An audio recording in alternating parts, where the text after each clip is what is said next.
for the 1978 middleweight bout between Marvin Hagler and Benny Briscoe.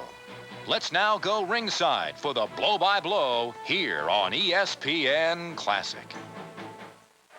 There you see George Benton, Benny Briscoe's trainer, and Briscoe getting a nice ovation when he came into the ring. Hey, Pete! I'm Pete Silverman. I'm the blow-by-blow announcer. And with me, Jerome Artis. And Jerome, a former professional fighter. What do you think, Hagler or Briscoe? I like Hagler in 6. I have to go with Hagler. He's 26 years old. He lost twice, both times here in Philadelphia. There you see Marvin Hagler. And he's truly marvelous. And he's a great puncher with either hand. He's been a pro since 1973. In his 2 defeats, one was to Bobby Boogaloo Watts here at the Spectrum on January 13th, 1976. He lost a decision as 2 judges overruled the referee. Now let's go to Bill Diodizio. Ladies and gentlemen, this will be a 10-round bout. From Brockton, Massachusetts, weighing 159 pounds, red trunks with a white stripe, the marvelous Marvin Hagler.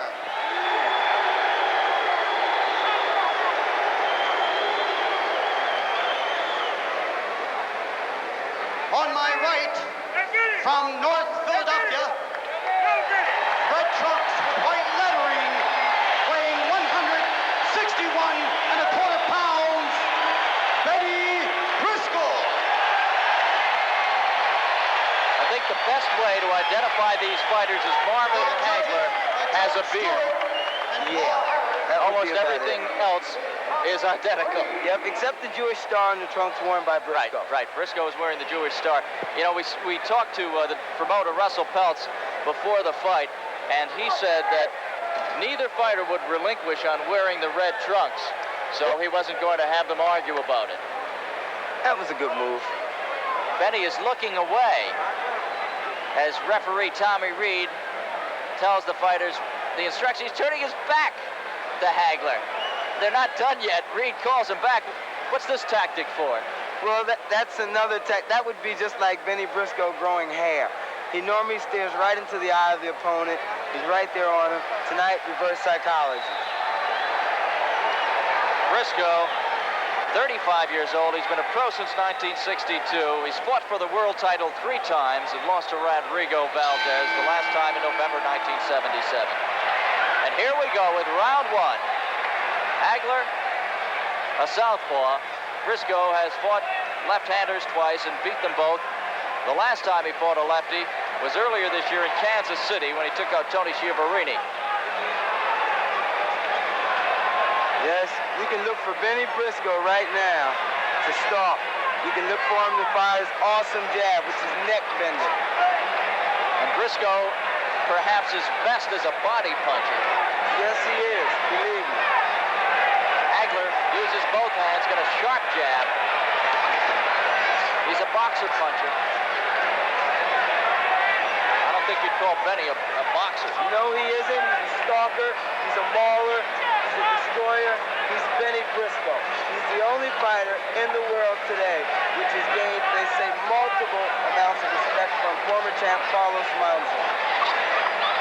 And Benny is already bleeding from the nose. Yes, he is. Hagler dancing, changing directions, throwing that jab. Briscoe stalking. Good left to the jaw by Hagler.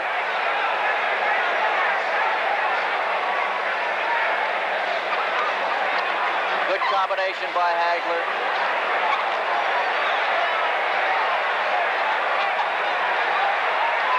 Hagler landing good short shots on the inside.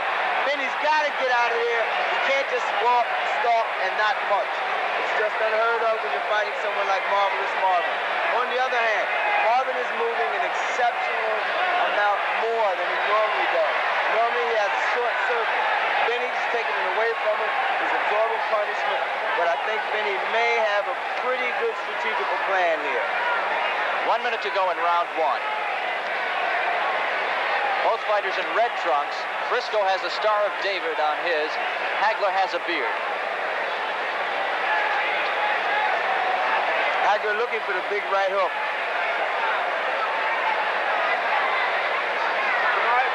Hagler having to start awful fast may have an effect on him down the stretch. Benny's used to going 10. He's been 10 more than 50 times. Not more than 50 times, about 10 times actually.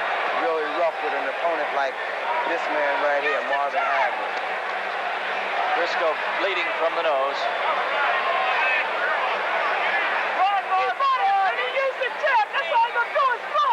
10 seconds left to go in round one.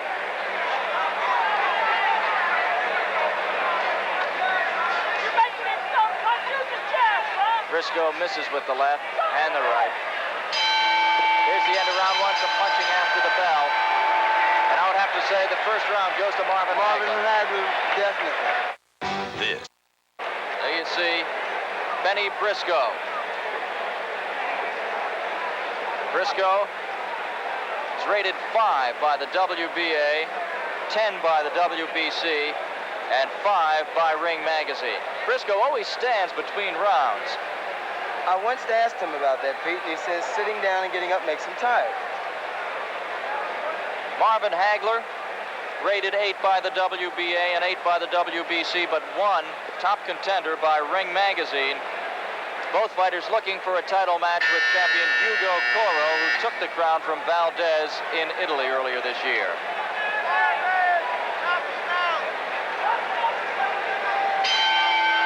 Round 2. It's expected that champ Coro will give Valdez a rematch in December. And then the winner of this bout is expected to get the next title shot.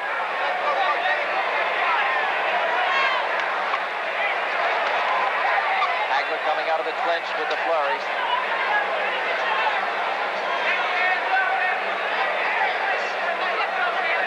Hagler from Brockton, Massachusetts, the hometown of Rocky Marciano. You know, in Brockton, they say he's the baddest thing there since the Boston Strangler.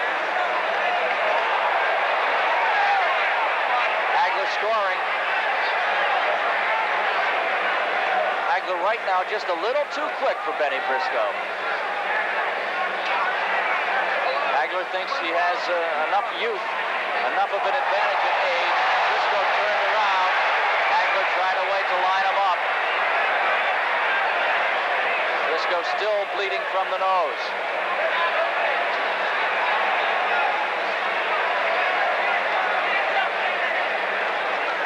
Hagler stopping to punch, then moving the opposite direction, putting on a lot of mileage. That's it. The agility of Marvin Hagler is really puzzling Benny. Benny has a real problem with boxers, especially southpaws. I can remember Rafael Gutierrez dropping Benny with a good right hand and a good solid left hook from the southpaw position earlier in his career at the arena. Benny has him against the ropes now, but Hagler moves. Hagler, I think, has stopped a couple of times on the ropes when Benny has scored. There we see it again. 1 minute to go in round 2. I'll tell you, Hagler's in there with a real pro. Benny Briscoe he's sort of symbolic in the middleweight division. He's the type guy that everybody dreams of beating, every upcoming promising fighter. If he's a middleweight, he's looking forward to beating a name like Benny Briscoe.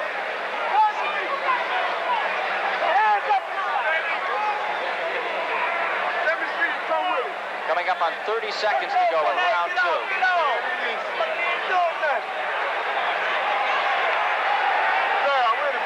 Briscoe has solved a little bit of the puzzle of Marvin Hagler in this round. Yes, he has, and I think he's done that with firing great body shots that he's so awesomely known for.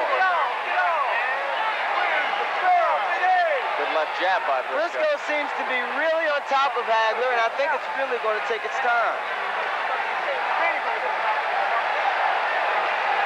Big crowd at the Spectrum, the best crowd of the year. There's the end of round 2. You're watching the 1978 middleweight duel between future champion Marvin Hagler and Benny Briscoe on ESPN Classic. Says that Briscoe is made to order for him. He says that Benny made a mistake by not fighting him 2 years ago. Hagler claims he's much stronger now, much smarter, and he's got youth on his side. And he says Benny Briscoe is a stepping stone for me. He's a name. He's had 3 shots at the title. And Marvin says if he beats Benny, Coro cannot duck Marvelous Marvin.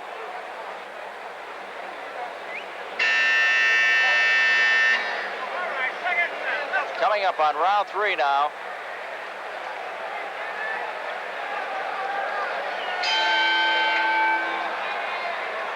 Hagler with the beard. He's the southpaw. Briscoe with the Star of David on his trunks. Benny coming in, trying to bore in a little quicker on Hagler. Hagler gets off the ropes, going to the center of the ring. Benny would like to fight him at the center of the ring, wouldn't he? Yes, he would, but it would have to be toe-to-toe. Marvin's doing the right thing for a man of his skill.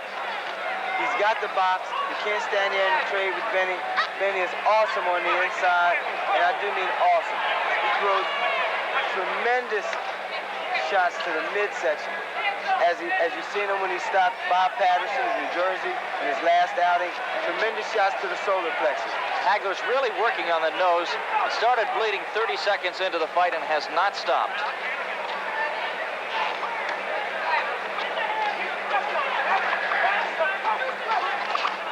Good uppercut by Hagler. Some good body punches by Briscoe. Both fighters scored there. Both these men have to be in fantastic shape. I mean, for 3 minutes around, it's stalker versus puncher, and it's really a consistent amount of action.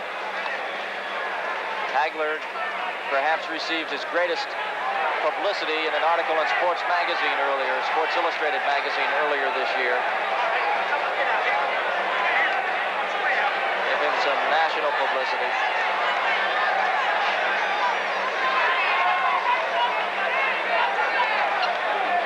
Trying to keep Benny away. Right now in this round, he's doing a pretty successful job. But how long can Marvelous Marvin go on? He's doing a great job now. He's boxing from both sides. 1 minute to go in round 3.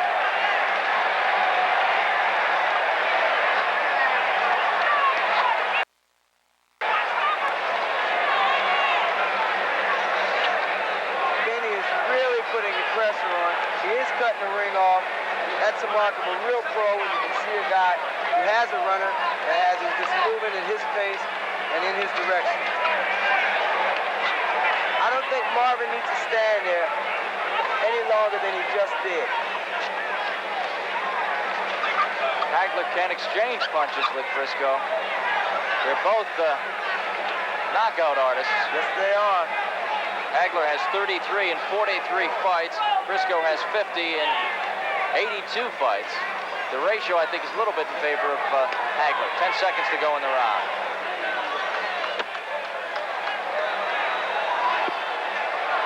Good uppercut by Hagler. There's blood over the right eye.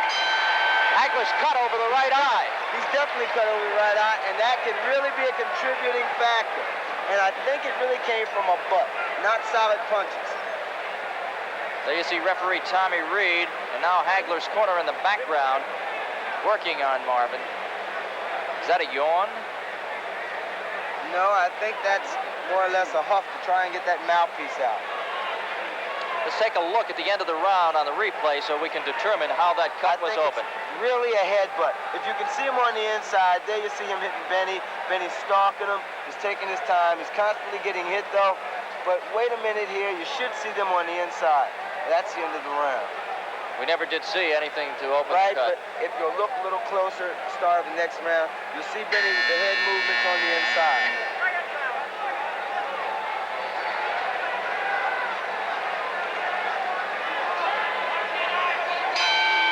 Round 4. Hagler cut over the eye. Briscoe bleeding from the nose. Let's see if Benny tries to work on that right eyebrow.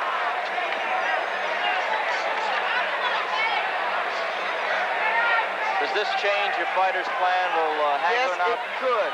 But again, Hagler has a considerable amount of experience. He seems to be sticking with his plan, although he is widening the circle that he's moving on. His punches, they're pretty much the same as they were in the first round, but they're lacking the accuracy. You'll notice he's trying to get away, and he's using now all of the ring, as to where in the first 2 or 3 rounds he was using a small circle. He's widening the scope.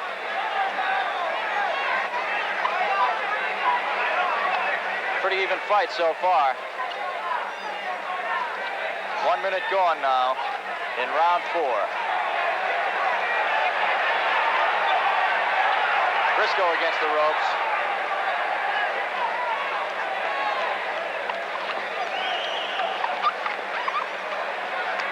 You know, you have to stop and wonder what makes Benny Briscoe go on. I mean, he's 35 years old.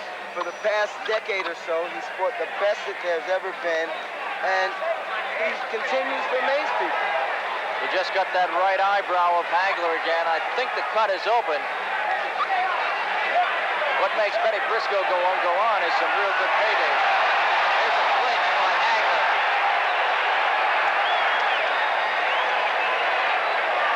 I've got a feeling that Benny just might wear Hagler down.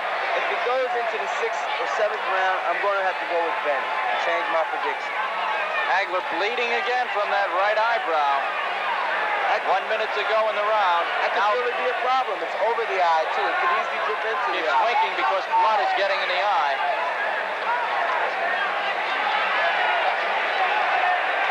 Less than a minute to go in the round. A lot of blood around the eye of Hagler.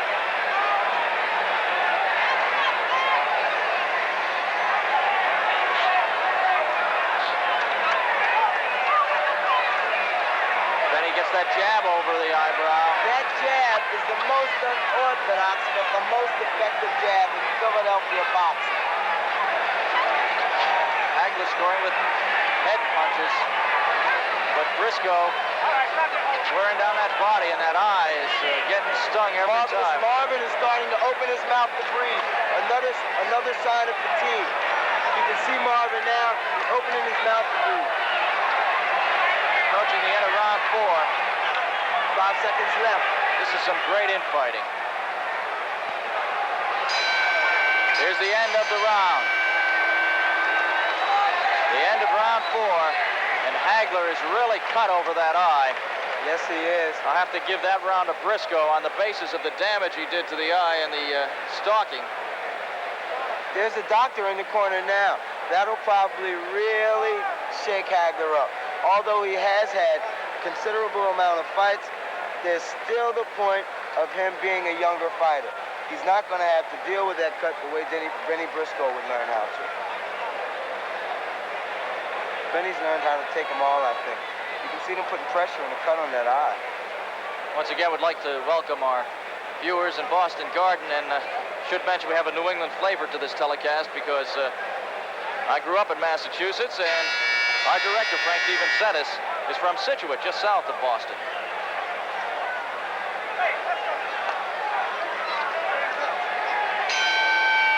Round 5. Hagler comes out with a sneaky right. Clean, but sneaky. Yep, but then again, remember they tell you, protect yourself at all times. That's right. Briscoe looks like he just comes right at you. That's it. And if you'll notice, he changes really good direction for a 35-year-old fighter. It's like he has some form of radar as to where his opponent is. He's right there all the time. He's taking advantage of the openings. He's not a great headhunter, but he's really a tremendous body puncher. Hagler wants to punch it out now, I think. I think he wants to get this fight over with. I don't think he really wants to do that as bad as he may seem. I think what's happened is he's trapped there, and he's a little too tired to really exhaust himself and getting out. Now he throws Briscoe against the ropes. That doesn't faze Benny. No, Benny's been thrown against the rope by the best of them. The very best of them. As we said, he's fought for the world championship 3 times. Yes. Hagler looking for his first shot at the world title. and fought 5-time world champion Emil Griffin on 2 different occasions.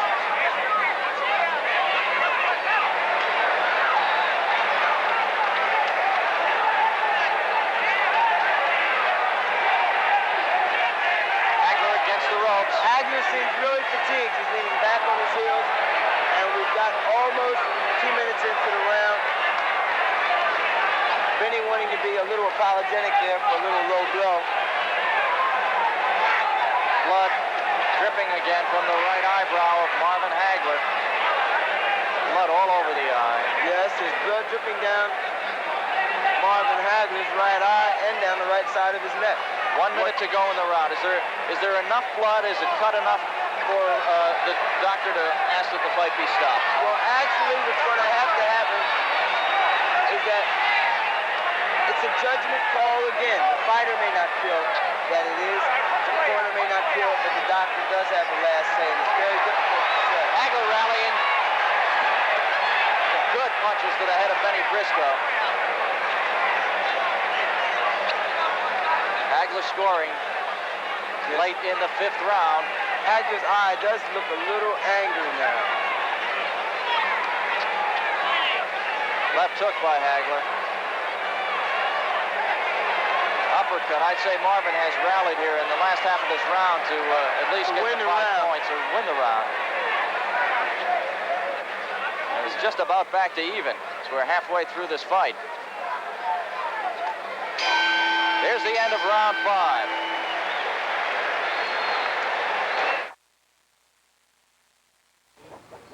Benny Briscoe says that he's not really leery about fighting left-handers, but he says you can't train for lefties in the gym every day. Southpaws create trouble for everybody, but he says the money is good, and that's why he took the fight. Well, Benny Briscoe really needs a win here. It could save his career, so to speak. There's Benny there. They're putting water on the top of his head. As you can see, Benny looks pretty. We have the attendance here at the Spectrum, 14,930. That sets the record for the largest indoor non-title fight in Philadelphia. Make that in Pennsylvania history. The old record was just over 13,000. Gypsy Joe Harris against Emil Griffin. My idol. Round 6.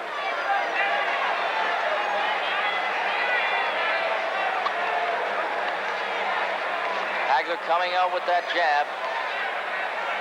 Briscoe tries to bore in, and I think Briscoe connected with the punch to stop Marvin's movement for a moment.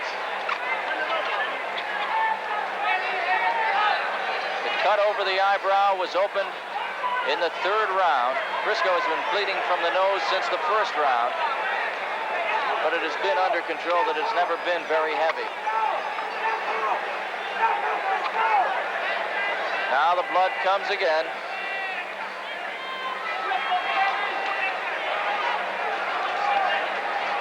Body punch exchange.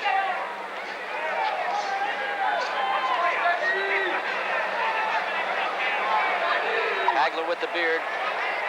Briscoe with the Star of David on his trunks. 2 minutes to go in round 6. Left hand by Briscoe. That's the terrible left jab of Benny Briscoe. I really believe that if Benny Briscoe can really mount his attack one full 3-minute round, it could change the fight around. But right now I have Marvin Hagler ahead. If you notice, he's opening his mouth an exceptional amount because he's needing that air. Benny is really putting pressure on him. Halfway through round 6 now.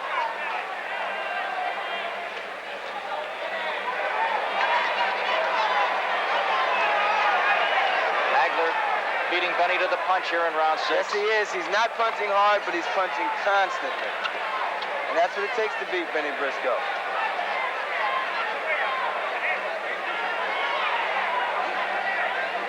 Briscoe scored his 50th knockout here at the Spectrum in May against Bob Patterson.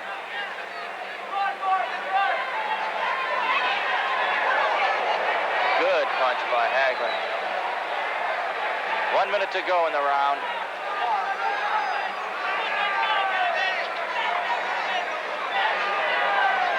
Marvelous Marvin has to be in fantastic shape. He's got 4 more rounds after this, and believe me, it can be very, very crucial and hot in there when you're in there as Benny Briscoe. You notice the calm and the non-changing look in Benny Briscoe's eyes no matter what's going on in the fight. He never changes his expression. That's a sign of a true pro.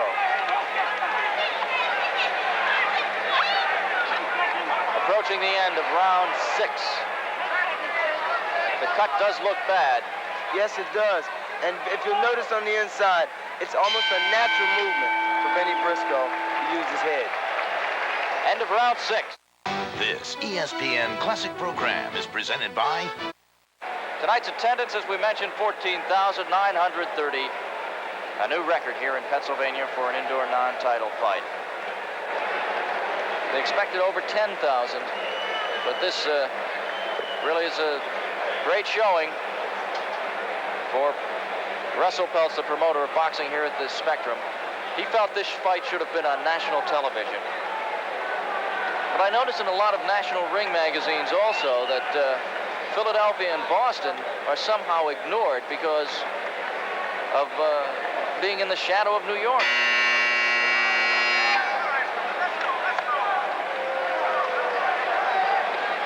Coming up on round 7 now.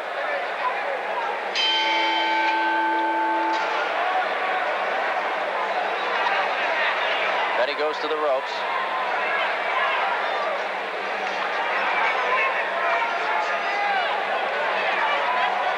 Hagler punching, then moving. Briscoe just coming straight in.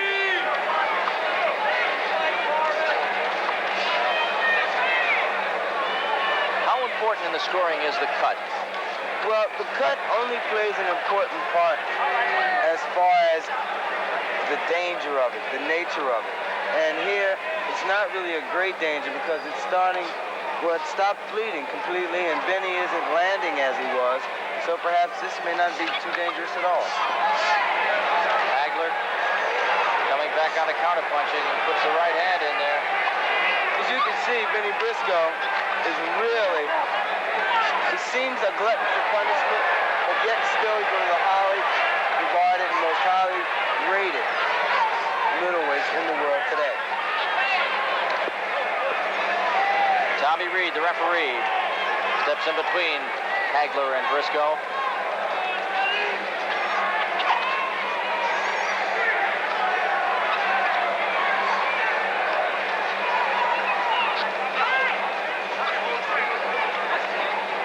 Halfway through round 7. Hagler connecting. Briscoe scores with the right. Hagler comes back with the left and another left. 3 straight lefts by Hagler, and I think Briscoe is hurt.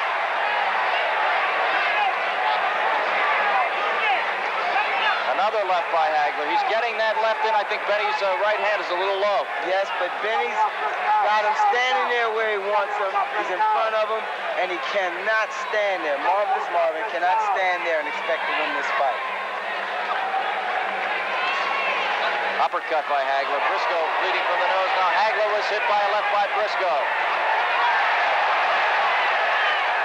You know, Benny seems not to be able to go backwards. That's one of his really, really bad faults. He can't go backwards. Marvin is hitting him at will now. He's touching him. He's hitting him. And Benny has all but given up. But things really look bad for Benny Briscoe right now. Wouldn't you say, Pete? I would say so. 30 seconds to go in round 7.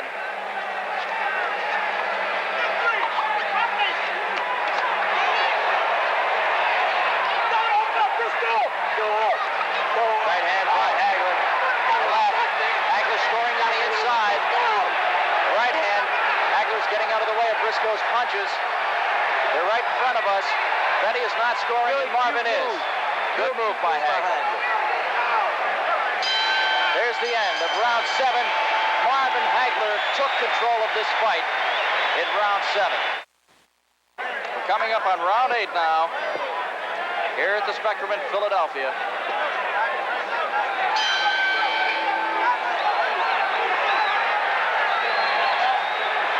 Briscoe has to rally. Yes, he does, Pete. He hasn't worked on the cut over Hagler's eye too much in the past 2 rounds. Was opened in the 3rd, bled profusely in the 3rd, 4th, and 5th. Hagler appears to have more left than Briscoe right now. Yes, he does. I think Benny Briscoe's age is an important factor. Many a boxing critic has said it isn't, but again here, as you've seen in that exchange, it was Marvin Hagler getting the better. Good right hand by Hagler. He's hitting Benny in the head repeatedly. Now he goes to the opposite hand, goes to the left. He's a natural south. Now comes across with the right hook.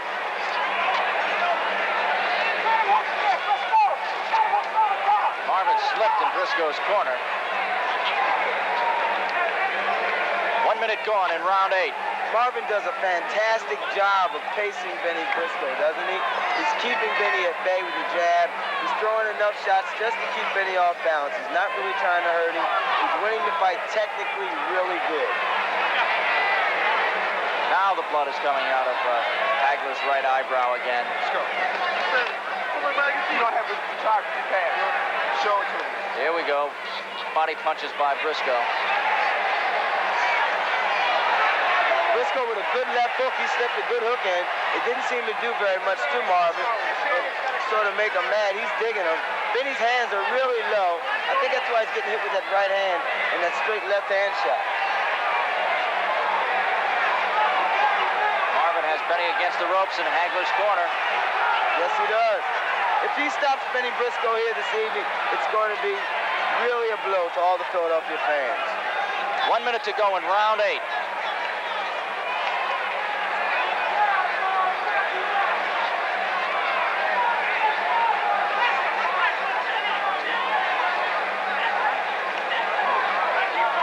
Good right hand, but Benny comes back with the left. Hagler still has Briscoe, but Briscoe comes back with 2 punches.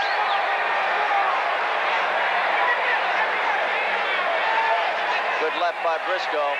Briscoe has been really eating that left hand all evening. He's taken it and came right back. You see him now. He has Marvin bleeding. Refuses me from out the right eye. You can see Benny starting to take charge of the round.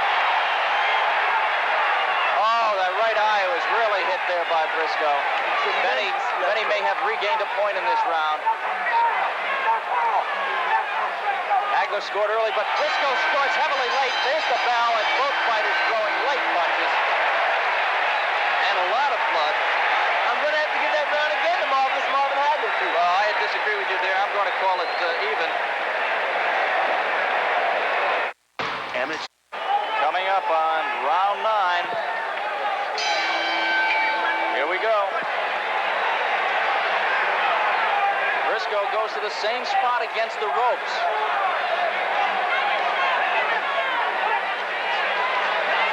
Hagler hitting Briscoe. Benny pouring in now. If this goes on at this pace and at this tempo, I can see this fight a draw.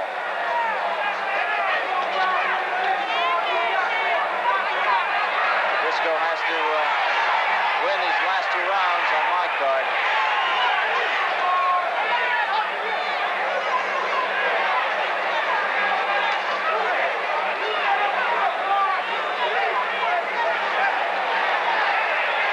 Briscoe's nose is bleeding He's not heavily. punching back. That's one of his really bad habits. He doesn't punch back when he's being fired at. He goes totally defense. And I've always been taught the best defense is a good offense. Hagler has thrown all the leather here in round 9. Yes, he has. 1 minute gone in the round. Now Benny comes with some body punches, but it's a little late for body punches. You never know. The right one in the right place, especially the solar plex shot of Benny Briscoe, can really turn a fight around, be it 1st or 10th round. Benny's missing with the hook because he's not stepping. He's standing right there. He's looking at Marvin to throw these punches. Now he's getting him in the corner. I think Benny has him where he wants him now. Marvin is doing a tremendous job. There's that slip move again. That's the move that Benny Briscoe's got to be aware of. You know what I mean? Benny's right there. He doesn't have the agility as Marvin does. so he's leaning on Marvin when they're in that corner, and it's making bad. Good right hand by Hagler. A hook. And another right hand by Hagler. Hagler has won this round so far with a minute to go. Yes, he has. Benny has to really rally.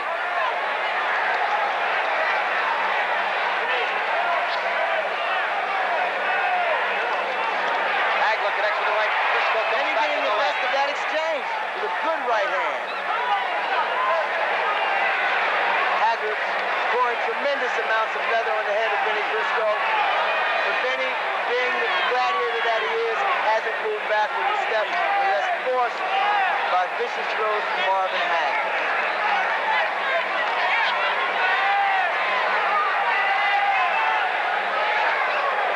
I think Marvin has gained a lot of confidence. You notice he's standing there punching, but he's making one big mistake. He's keeping his head in the air. 15 seconds left to go in the round.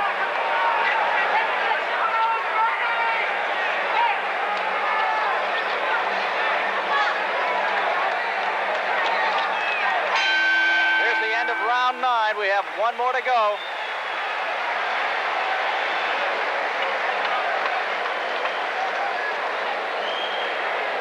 One more to go. Marvin Hagler has been cut over the right eye since the 3rd round, and Briscoe has been bleeding from the nose since 30 seconds of this bout. Hagler coming into the fight 42-1 with 33 knockouts. Let's see Marvin's right hand here, hitting Briscoe twice. Okay, here's Marvin. He's missing with that vicious left hook of his. Here's a good right hand, which really threw Benny off balance, and now is Benny wading back in without using a jab, which has been his most effective weapon, another good right hand. And that's been the momentum of the fight. The 10th and final round coming up.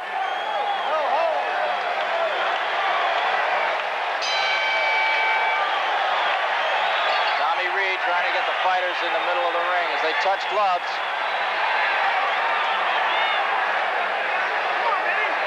Hagler opens up with jabs. Now he's coming in trying to get Hagler in the corner. There has not been a knockdown in this fight. That's where Benny makes a mistake at. When he has Hagler cornered, he leans on him, putting his weight on him. Again, enabling Hagler to make that move. Obviously a pro-Briscoe crowd here in Philadelphia. But the crowd has to appreciate the fight that Marvin Hagler has fought tonight. Benny has to be the most symbolic middleweight, or one of the most symbolic fighters ever to come out of Philadelphia. He's a plugger. He's a worker. Yes, he is. He's had a long career. And Marvin Hagler, for the amount of time he's been idle, has fought a lot of bouts for a man 25 years old. 2 minutes to go in this fight.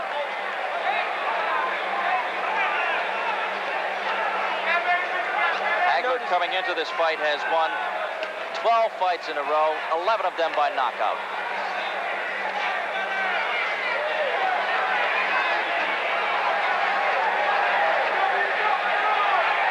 Halfway through round 10.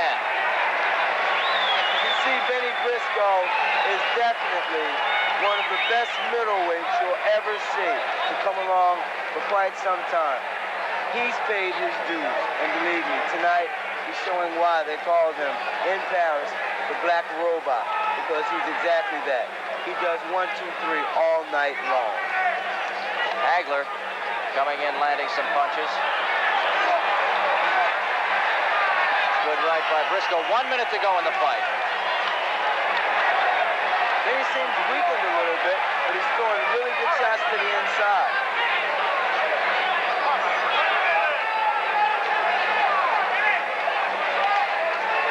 Hagler using that right-left combination.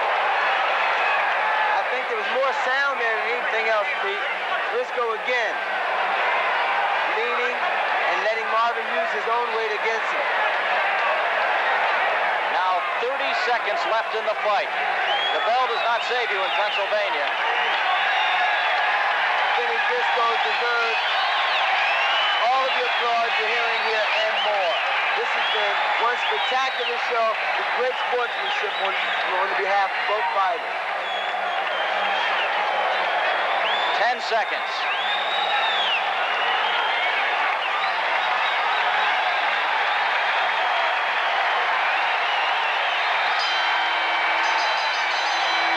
That's it. That's it. Hagler coming over congratulating Briscoe, and Briscoe did not look at Marvin. Now he just standing in his corner as Hagler comes back over to talk to him. On my card, I have Hagler ahead by 2 points. But we'll see. We don't know what effect, if any, it has that the fight is here in Philadelphia. Waiting for the judge's decision. I had Hagler taking the first round, Briscoe the second, even in the third, Briscoe the fourth, Hagler the fifth, sixth, seventh, and the last 3 rounds were pretty much even. We'll be waiting for the decision, and Jerome Artis will be talking to the winner of this fight. We're still waiting for the decision. Once again, we'd like to say hello to all you viewers in Boston Garden. And of course on Prism here in Philadelphia. Now let's go to the ring. Gentlemen, Judge Paul Harris scores it 43-49 Hagler.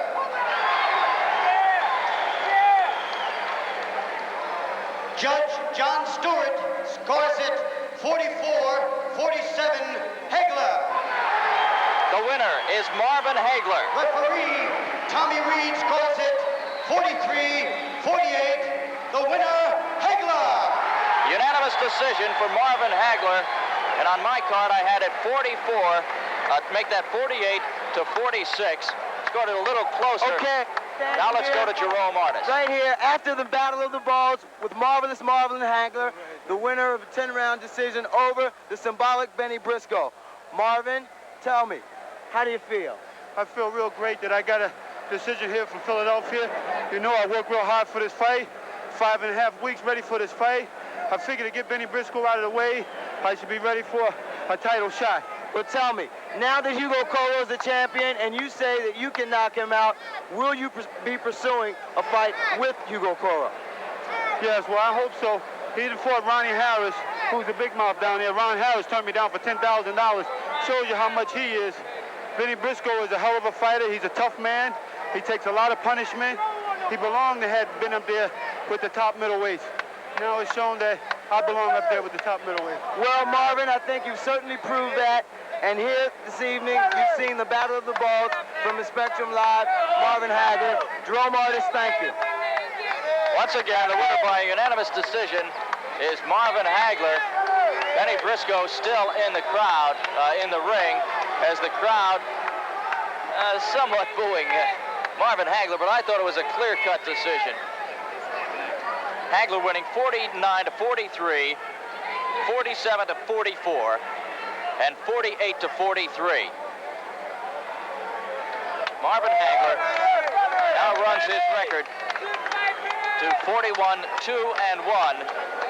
Briscoe now 60-17-2. So the winner by unanimous decision, Marvin Hagler.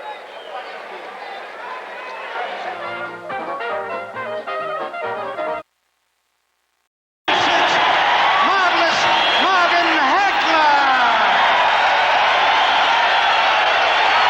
A tremendous ovation for Marvin Hagler, the local favorite, no question about that, as Nuno Cam made the introduction. You could hardly hear the words of the introduction by Nuno Cam. Here are the instructions by the referee, Tommy Rawson. Instructions from referee Tommy Rawson. Okay, men. Both you fellas know our rules. Any questions? One thing I want you to remember. When I say break, step back, no sneaking any punches. Keep the gloves closed, punches up, shake hands and come out fighting, fellas. Give me the towels. I want to wipe this Vaseline off you good-looking guys. Marvin Hagler is a southpaw, which means he'll have the right hand extended Willie Warren is the orthodox type with the left hand extended as they face off. Hagler is 26 years old. He's 5 feet 10, 5 inches taller than Willie Warren, who's only 5 feet 5 and 33 years old. So we've got a disparity there. Hagler is 7 years younger and 5 inches taller. He's going to have the reach on him. He's got a tremendous knockout record, winning 35 out of 43 by knockouts. He's lost 2 and had 1 draw. He's never been stopped. He's ranked number 4 in the world rankings by the World Boxing Association, number 2 in other rankings, and he certainly is on his way to a shot at the middleweight title. Willie Warren, a tough young customer, has 37 wins, 33 losses, and 3 draws. He has scored 20 knockouts. He's in the black trunks. Hagler, the southpaw with the right hand extended, is in the red trunks.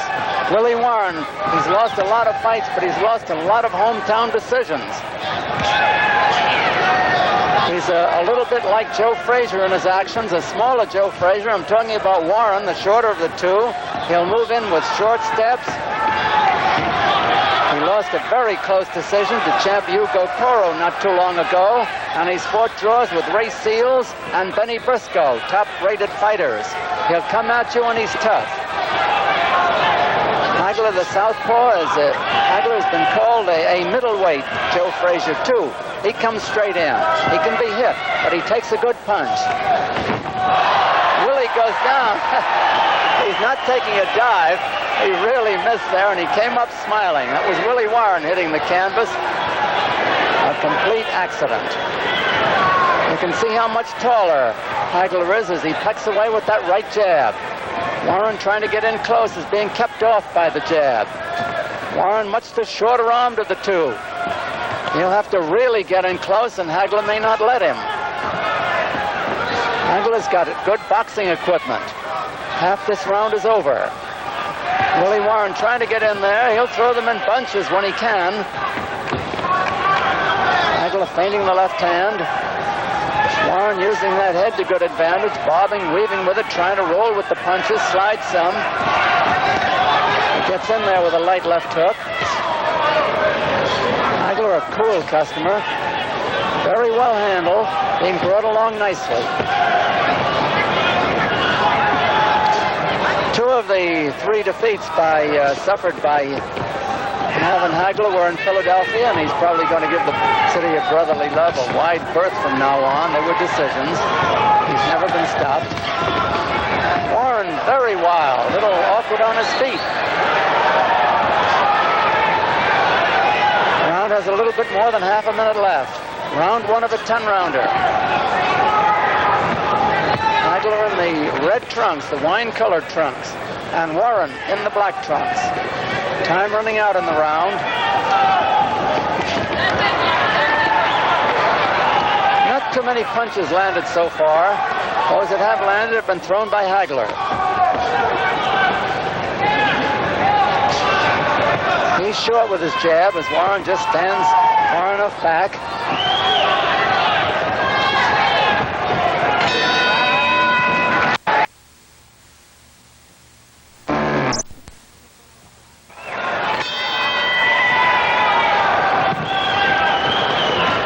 Round 2, it is Marvin Hagler in the red against Willie Warren in the black. And here's Don Dunphy.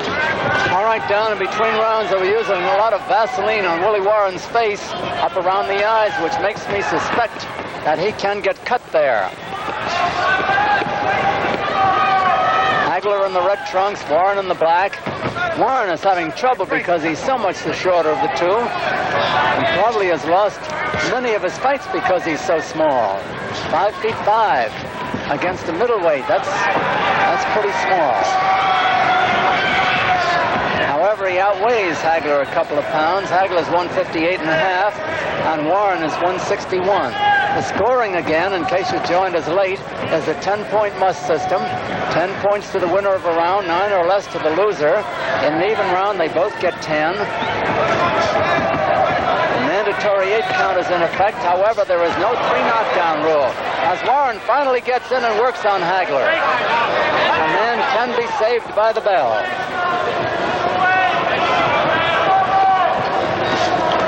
That's a long right jab that Hagler has.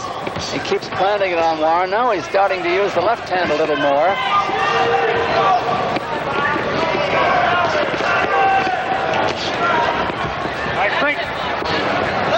Tommy Rawson is the referee. Half the round is over. Pretty good left uppercut thrown by Hagler.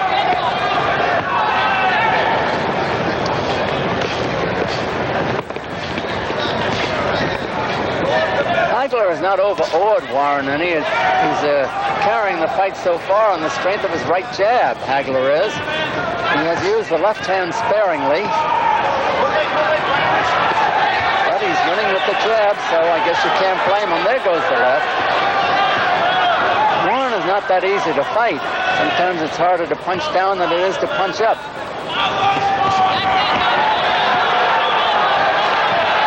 Very partisan crowd here in Boston in favor of Hagler, who comes from Brockton. He was born in Newark, New Jersey, Hagler was. Warren putting on a rally here and being banged off balance. Time running out here in round 2. And Warren is being lathered now by both hands. Warren has lost his mouthpiece. It's just near us.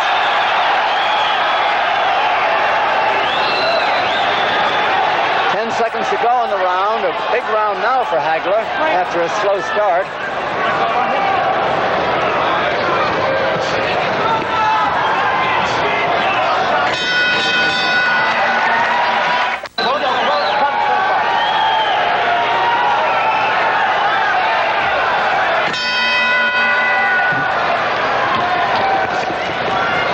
Warren's been all too eager to mix it, but as Don has told you, and you've seen that long reach of Marvin Hagler has been the big factor. All right, here's the third round. Hagler in the wine-colored trunks, Warren in the black. Warren trying to get in there, but being fended off again and again, driven back. Now Hagler shows that he can punch short, too, as he works the inside. Hagler, an accomplished battler who rates his number 4 rating in the world, and also soon will rate a shot at the title if he wins this one.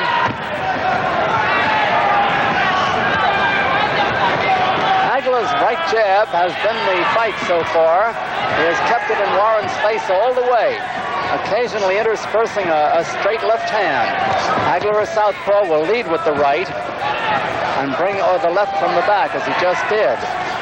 Don, I'm taking a look at Hagler. I'm not sure he's got a mouthpiece. He certainly hasn't lost one of this round.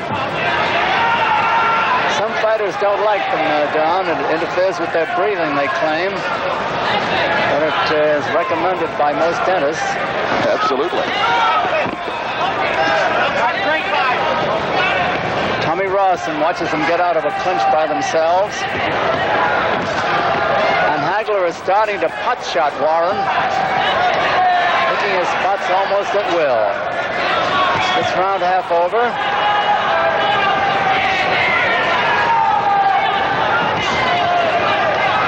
Kind of fell him with that left hand. Remember, Hagler has scored 35 knockouts in 46 fights. And Hagler goes orthodox for a moment, leading with the left hand there and jabbing with it. That's a quick switch. Brings his right hand into play. Now he's southpaw again. A minute to go in the round. Warren getting in with a couple of good shots to the head for a change. He hasn't gotten many in.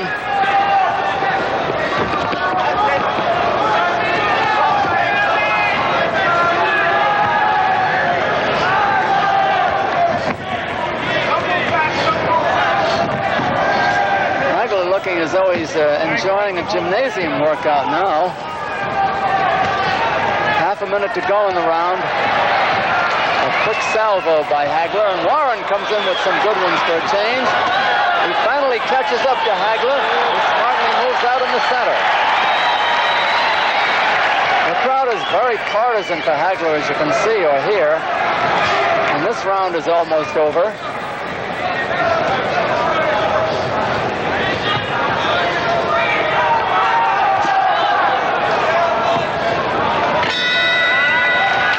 In the red trunks, building his advantage, Don Denby, as this bout continues now into round 4. All right, Willie Warren from Corpus Christi, Texas, the opponent. 5'5" against Hagler's 5'10". That's quite a discrepancy. Although Willie, the chunky one, is 2.5 pounds heavier. Hagler with that spearing right jab as he goes southpaw. And when he turned orthodox a while back in the last round, he showed he had a left jab too.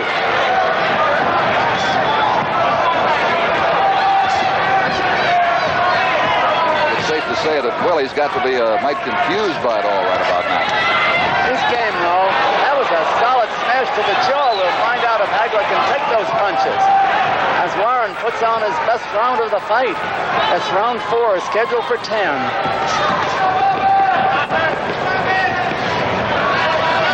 Now Hagler goes orthodox again, doubly hooking with that left hand. Back to a southpaw stance. Warren trying to get in close, and he's got Hagler respecting him a little bit now.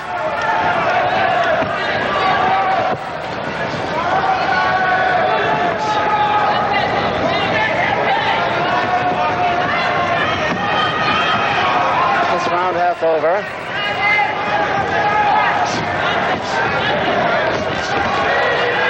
Hagler misses a couple, but quickly chokes up and scores with others. Oh,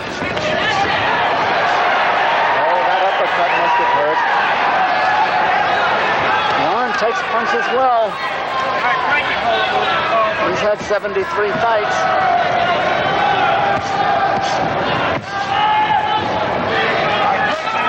To go in the round. A jab peppering his nose, peppering his cheekbones. Talking about Warren, who crouches to make himself a little smaller. Still gets nailed. Now Hagler's starting to pot shot him. He's picking his spots. Countering well. Keeping Warren off balance. And getting a tremendous hand from the crowd here. Hagler is a New England favorite. They think he's the uncrowned champion. Maybe he is. Less than half a minute to go here in round 4, scheduled for 10 at the Boston Garden.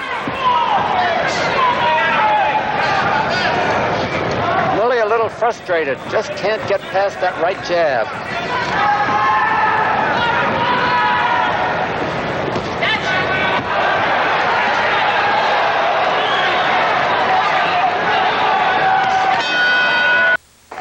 I'm going to have a baby. Marvin Hagler continues to impress. Okay, Don, Hagler's wearing those wine-colored red trunks. Warren getting in close now, banging the head after scoring to the body. Warren the black trunks. Every so often he intermittently puts in a rally, but by and large, Hagler dominates about 90% of the round. Now Hagler's gone orthodox again, which means he's got the left hand forward and will be jabbing with the left and crossing with the right. He changes back. Tommy Rawson is the referee, a good one. Those are solid jabs on the nose, but Warren takes the punch well. Look at that punch go in there. Very accurate jabbing by Hagler. As I say, sometimes it's harder to hit a smaller man. It's not easy to punch down. I think for Willie, it's not easy to punch up. He's a little frustrated, Don. Right.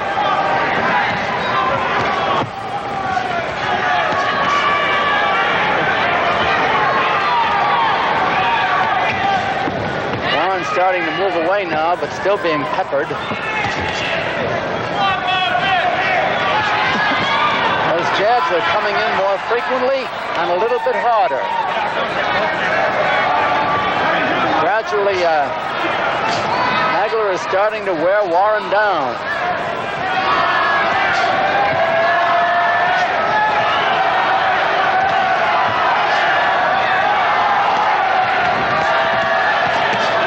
Warren's one of his best rallies of the fight.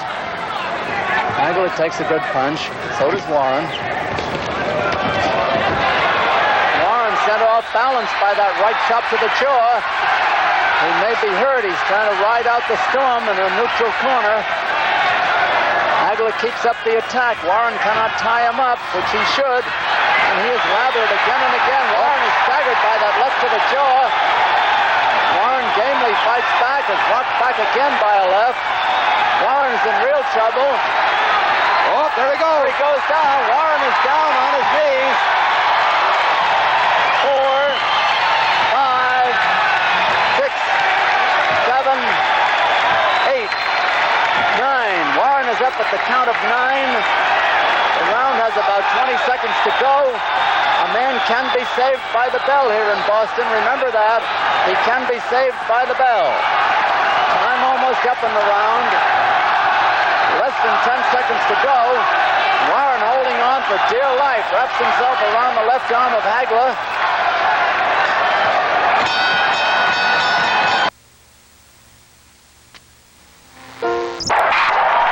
Crowd in the Boston Garden has come to cheer Marvin Hagler, and Don, he's given them plenty to cheer about. The knockdown of Willie Warren back in round 5. Here's the 6th round. Between rounds, referee Tommy Rawson was over in Warren's corner, talking with him and with his handlers, asking him how he is. Apparently, Warren thinks he's all right. He's rocked again. Hagler rocked him twice so far in this round, but Willie grabbed the second time, and he is being chopped up.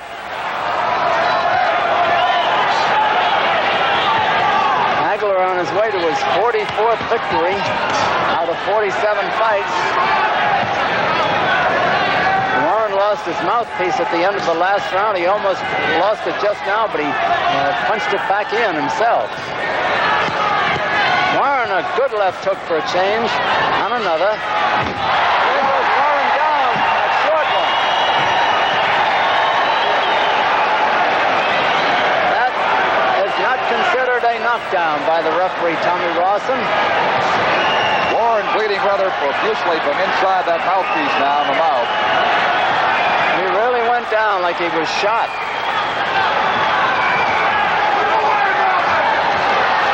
The crowd is yelling for a knockout. Half a minute and a half to go, the round half over. Warren just leaning in there so he won't fall backwards. And he's trying to hold on to Hagler, and Hagler is wrestling him around. I wonder if Warren knows where he is now. He's throwing his punches aimlessly, trying to hold on. Hagler just backing away and pounding him. Good shot to the jaw by Warren for a change, as he holds on again with a minute to go in the round. Round 6 of a 10-rounder.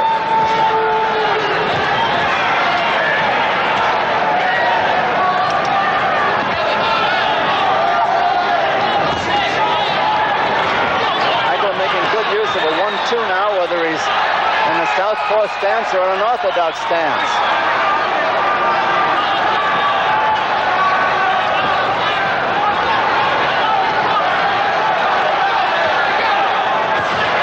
Chop, chop, as Hagler cuts him up, chops him again, hooks him, crosses him, jabs him, uppercuts him, and Warren comes in with a good one.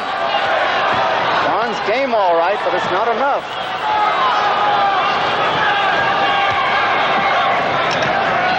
Only 10 seconds remaining in round 6 of this 10-rounder.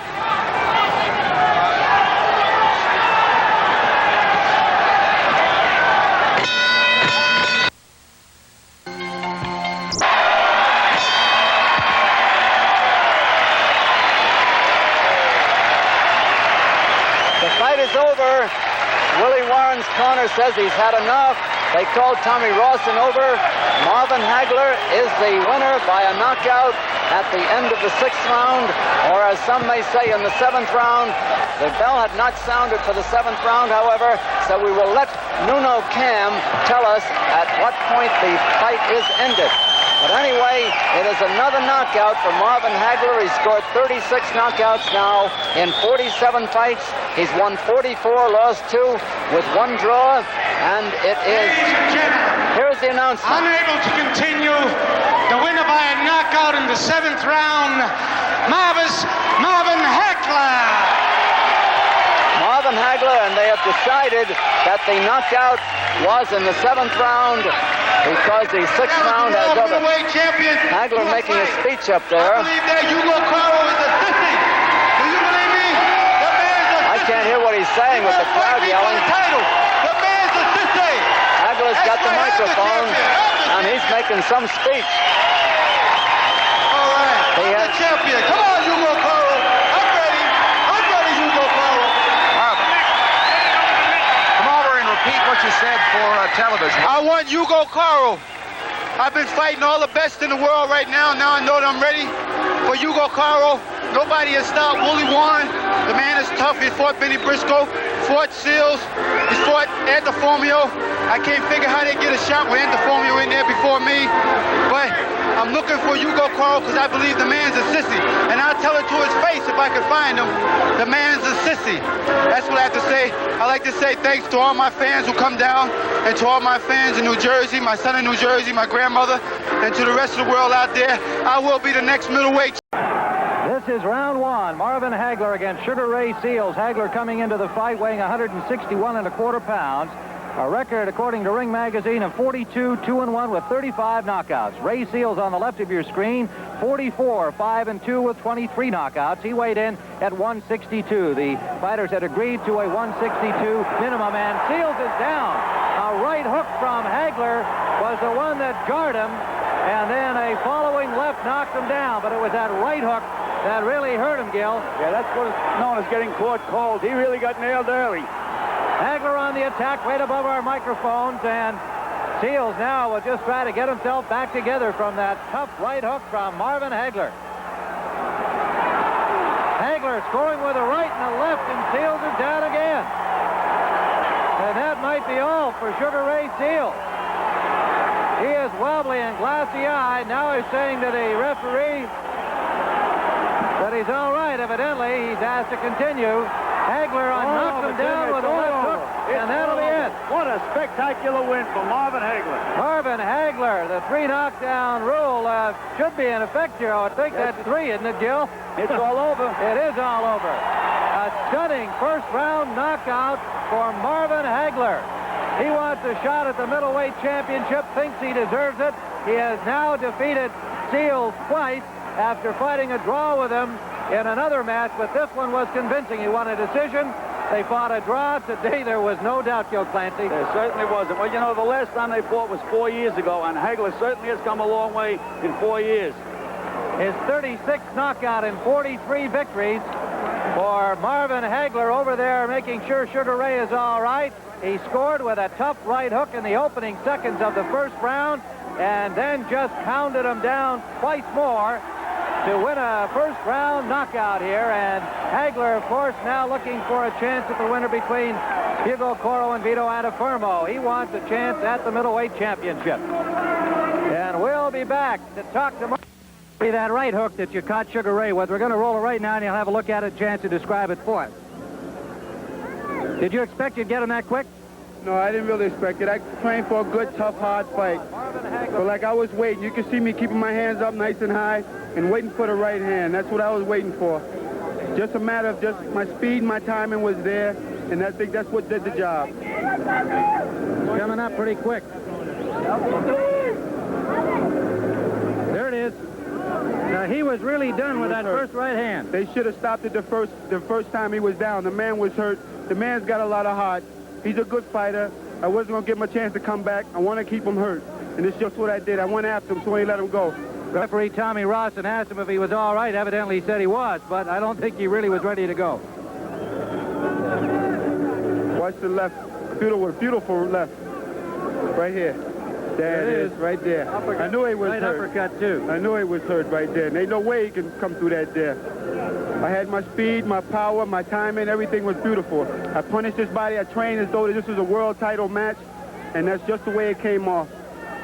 Sugar Ray still game here, still wants to go, but really that left hook right there was enough to finish him. It was almost a looping overhand left because he was starting to go already. Well, all I thought about is getting him out of the way so I can get a chance at Mr. Hugo Caro. Bob Elvon has promised me a chance at Hugo Caro. Also, I'd like to say thanks to Brooke Evans down at Provincetown Inn for All right, the one that did it again, a very tough right hand. You consider one punch stronger than the other, your left, your right? They're both equally. That's the way I feel. They're both equally. If one can't get you, the other one will. Well, just another example of the kind of knockout action you're seeing each week here on the Sports Spectacular. Today it was Marvin Hagler on our featured fight of the week with a one-round knockout of Sugar Ray Seales. Tremendously exciting puncher Marvin Hagler, who now wants to go for the World Championship. Remember.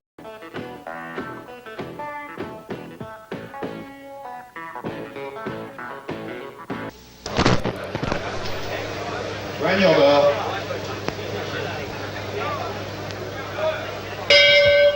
Deuxième reprise.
Daniel Bell.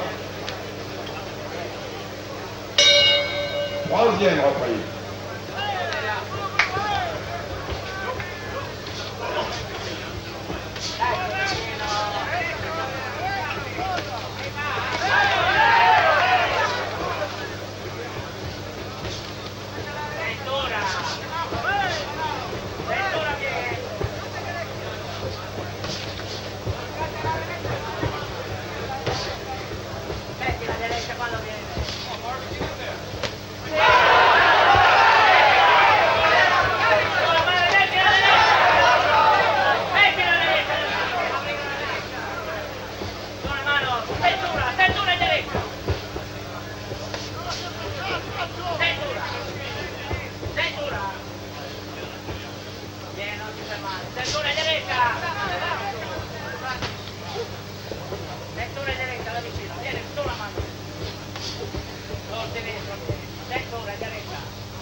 Run your bell.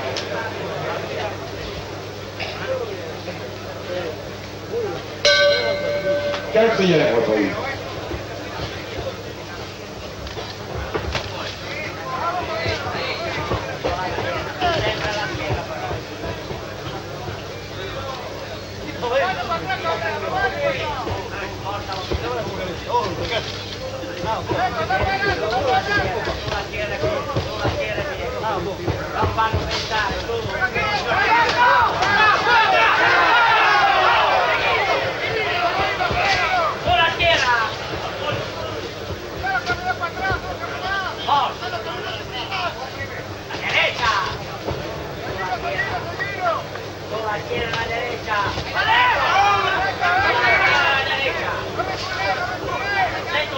Via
Sueño bell.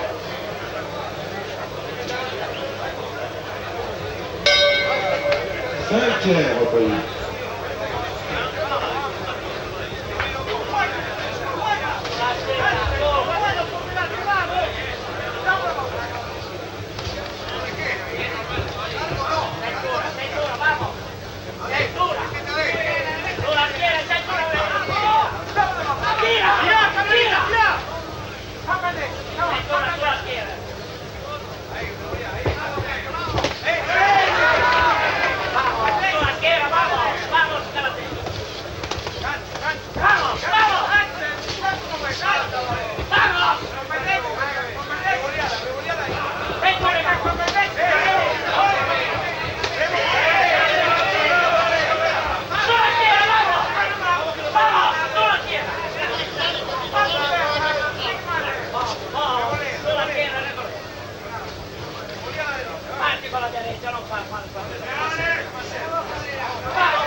Sueño bell.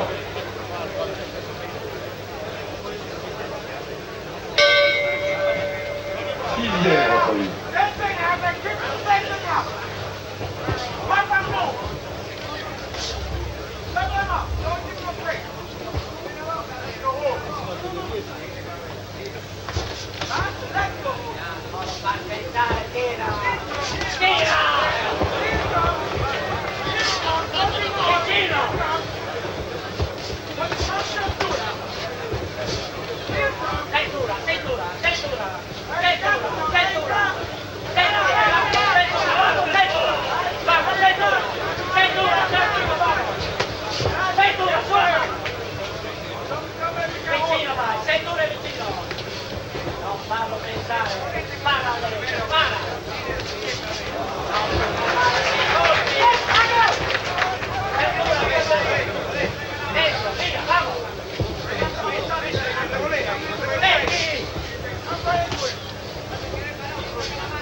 Poignard d'or.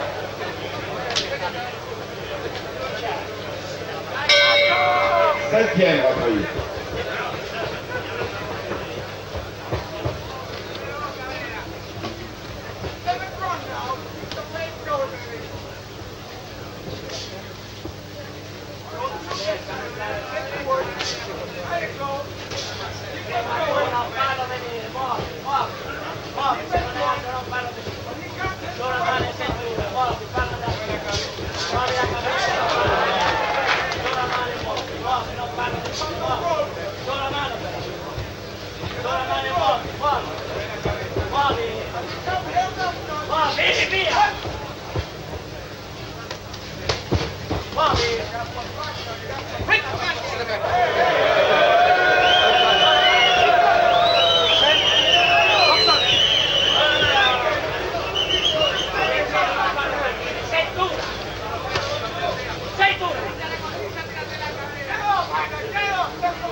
Poignard d'or.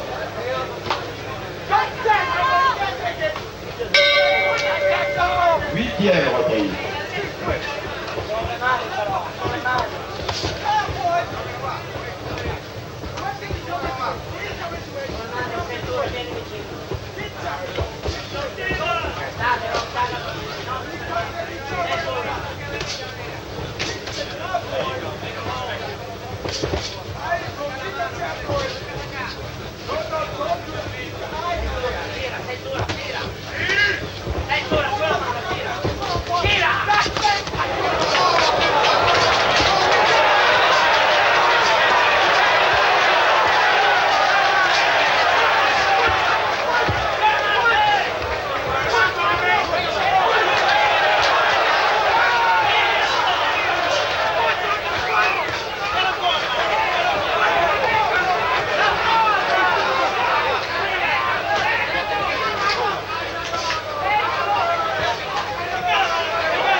Est déclaré vainqueur par jet de l'éponge à la 8e reprise, Marvin.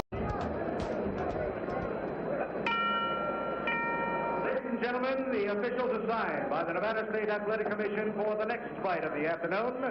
The judges are Dalby Shirley, Hal Miller, and Dwayne Ford. The referee is Mills Lane. The attending physician at ringside, Dr. Donald Romeo. The timekeeper is Ed O'Toole. Counting at the knockdowns, Mike Morobito. This is a feature attraction of the afternoon. 15 rounds of boxing for the undisputed middleweight championship of the world. Introducing in the blue corner, weighing in at 158 1/2 pounds, the challenger, Marvelous Marvin Hagler. And in the red corner, introducing from Brooklyn, New York, weighing in also at 158 1/2 pounds, the undisputed middleweight champion of the world, Vito Antuofermo. 15 rounds of boxing.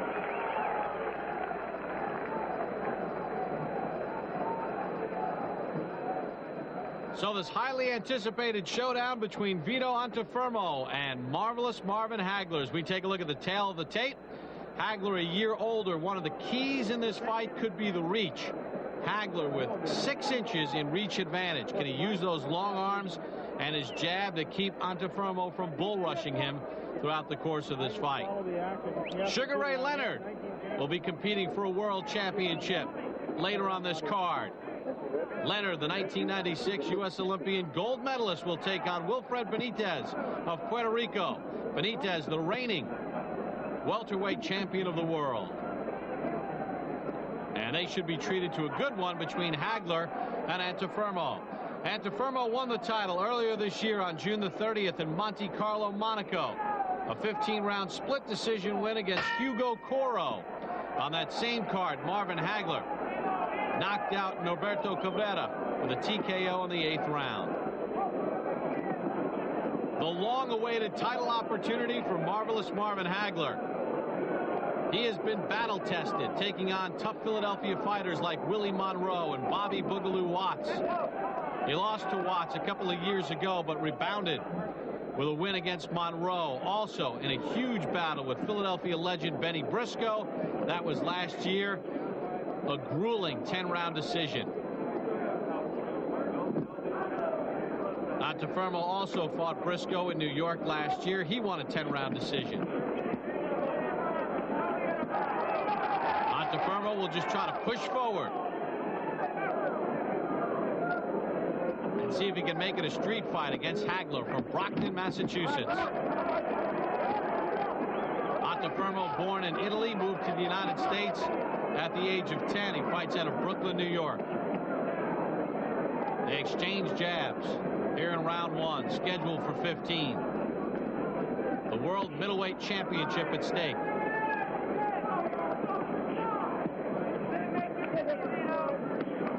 Antuofermo got out of the way of that long left hand from Hagler.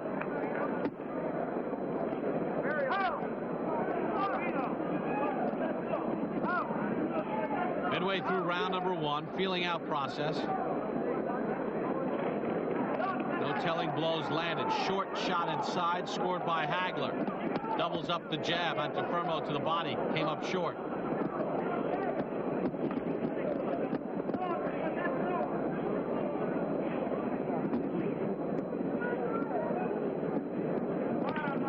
Who can keep their lead foot on the outside?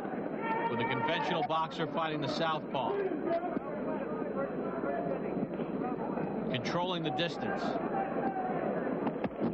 Antuofermo charging in. Hagler with a short right hand to the chin. Mills Lane separating the two.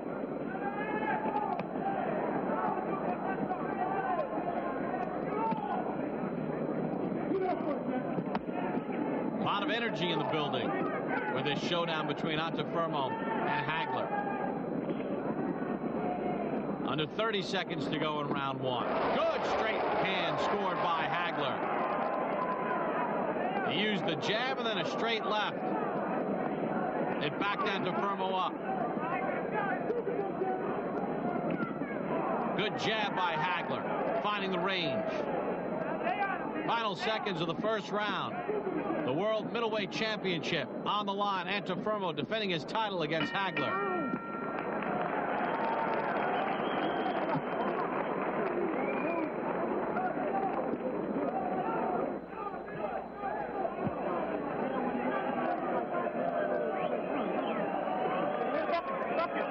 There you get a look at Vito Antuofermo, born in Bari, Italy. Where's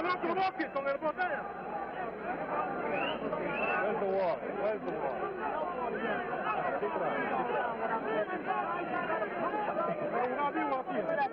Antuofermo had a very good amateur career, fighting in New York in the Golden Gloves. From Brockton, Massachusetts, Marvelous Marvin Hagler. Born in Newark, New Jersey. Grew up in Brockton.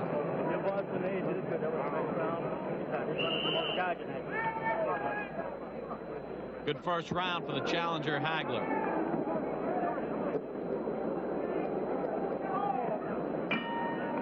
And there's the bell to begin round number two.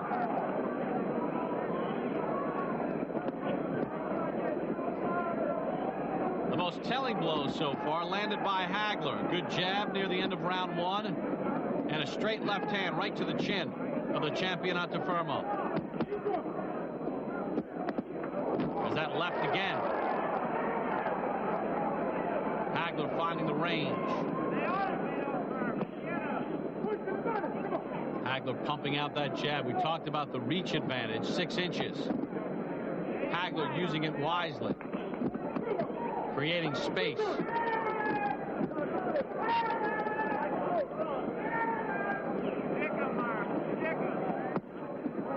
Corner of Hagler saying, pick him, Marv, pick him. Use that jab against the shorter-armed Antuofermo. A little swelling under the left eye of Antuofermo. Another nice combination by Hagler.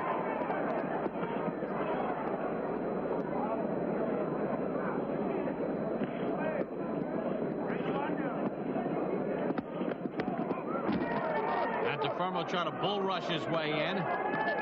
Hagler doing a nice job of tying him up, not allowing Antuofermo to get the punches off. Midway point, the second. Antuofermo lands his first good power shot of the fight.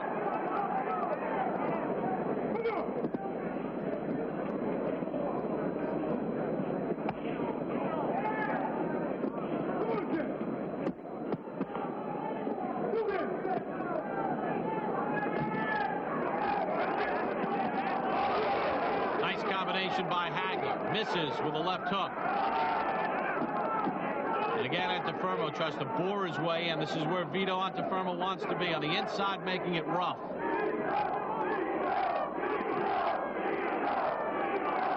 Chant of Vito here in Las Vegas. For Antuofermo, the reigning middleweight champion. Mills Lane separates the two.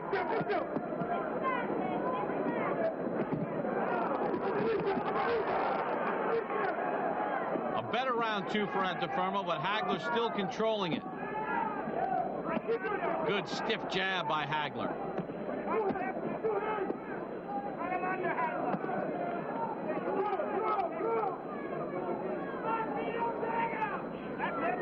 Get the sense if Hagler stays consistent with his jab, it's going to be tough for Antuofermo as Vito tries to swing his way in.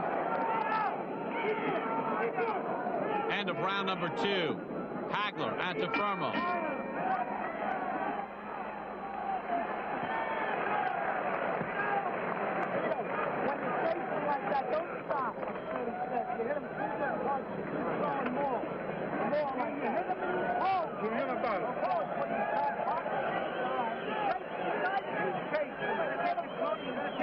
Give me the punches.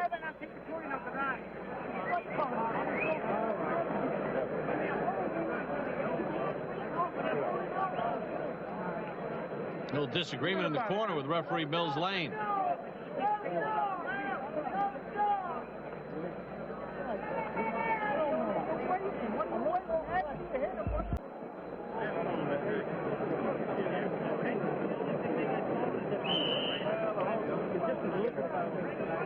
The Petronelli brothers in the corner of Hagler from Brockton, Massachusetts. You're at the corner of Antifermo. You're waiting. Put more punches together.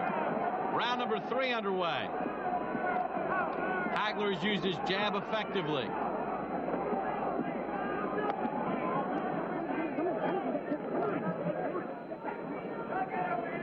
Vito Antifermo making the first defense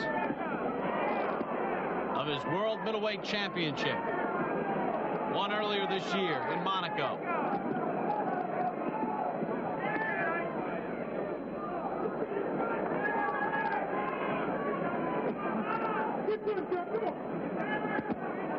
Owner of Antifermo says, "Get going, Chan." Seems a little reluctant. Maybe it's because Hagler has hit him hard with that jab and a couple of straight left hands.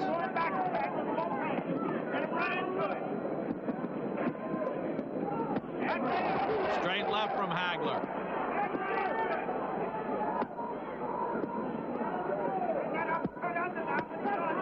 Heads come together.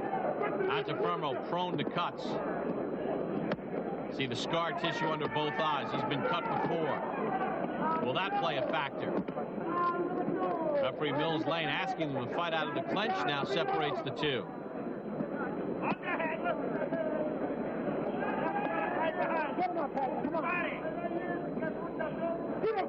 Low from Hagler. Again, the heads come together.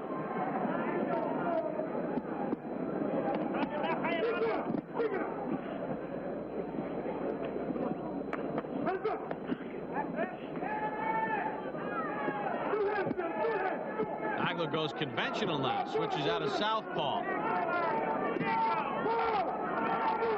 Doesn't look nearly as fluid, goes back to southpaw, and then lands a combination to the face of Antifermo.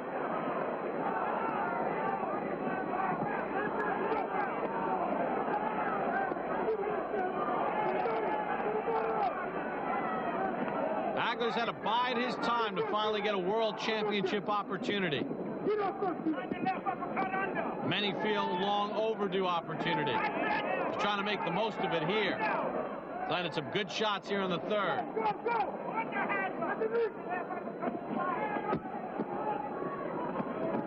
Antifermo right now just not throwing enough.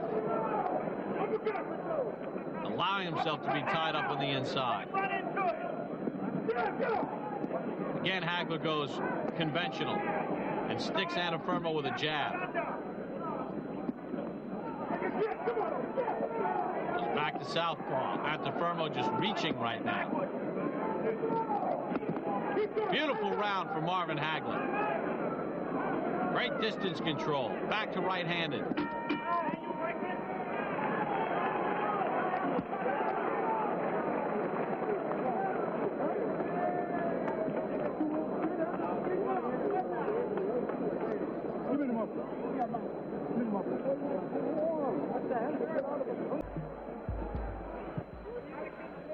Pretty simple in the Antifermo corner.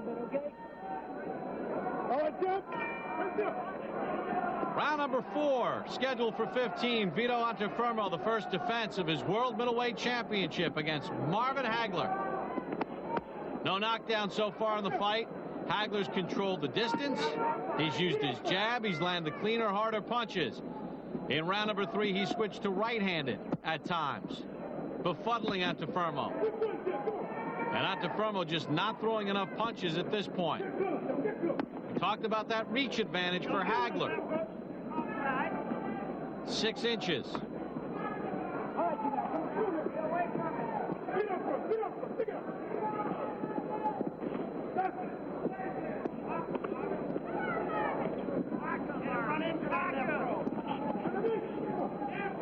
Again, Hagler switches up.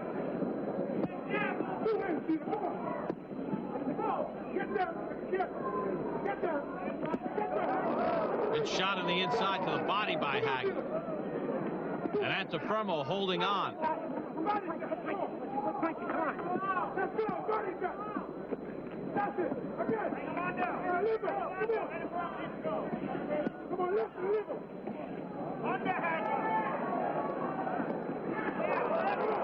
Dan Hagler using a little head movement and a good jab.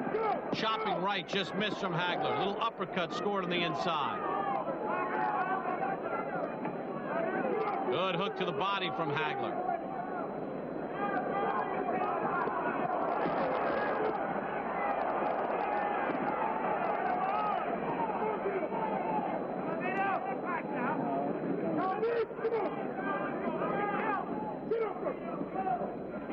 Get the sense Hagler could box Antifermo all day long. Antifermo, no answers right now. The Hagler's movement, switching from southpaw to conventional, and that long jab. When he gets inside right there, he's got to be busier. He allows Hagler to move away. Hagler tried the hook to the body right on the belt line. Mills Lane gives him a warning.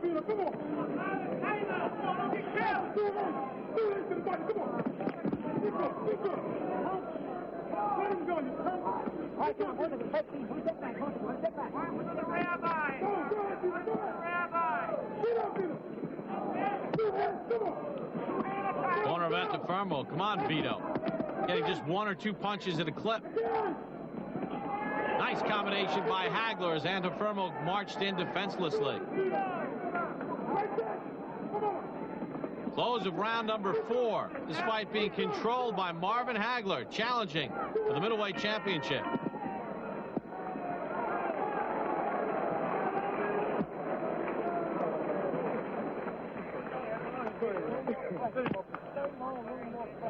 Come on, Peter. Give me the bottle of water. Give me the bottle of water. More pressure in here. That's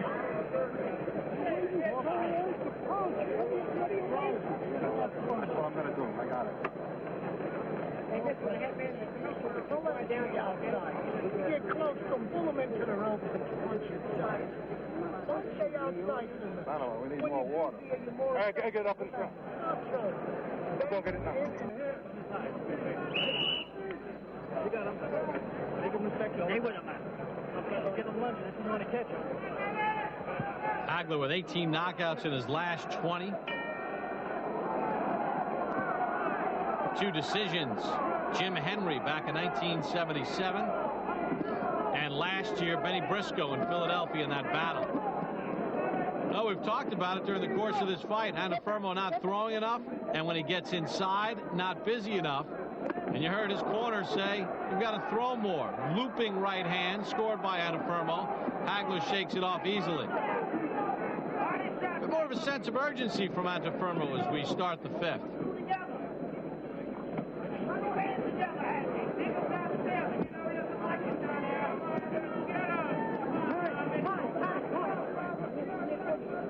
Now some loose tape on the glove of Hagler. He'll cut that off. You don't want that loose tape getting in the opponent's eye.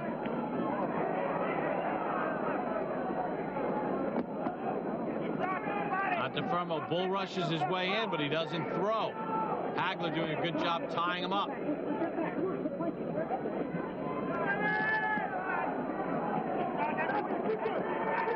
Hagler missed on a hook. Antifermo missed on the counter.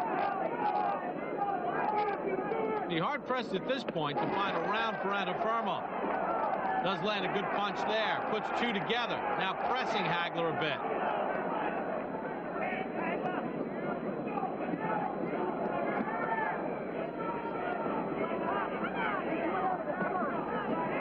Even heard some concern in his corner between rounds 4 and 5 about his lack of punches, lack of aggression, allowing Hagler to control the action. right hand from Antifermo scores. Hagler brushes it aside.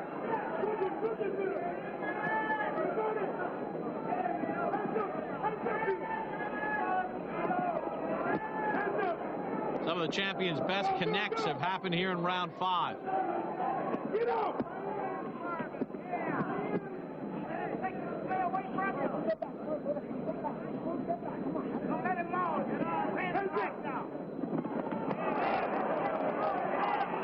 Hagler puts his punches together, chopping right from Hagler. Antifermo answers.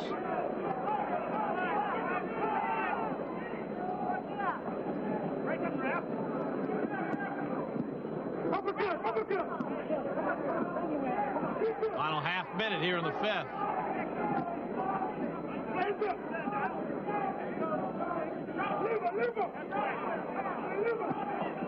Left cross by Hagler just missed. He shoots the uppercut on the inside.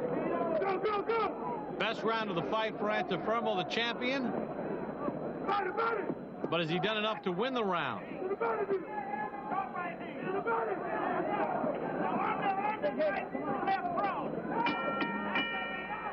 Five in the books. Antifermo and Hagler.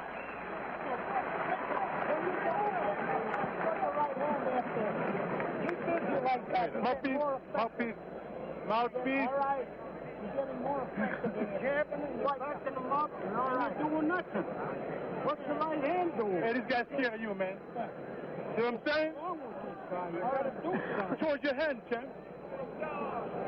Vito. Campeón. Towards your 2 hands. Keep your hands up. All right? Okay, champ? Okay.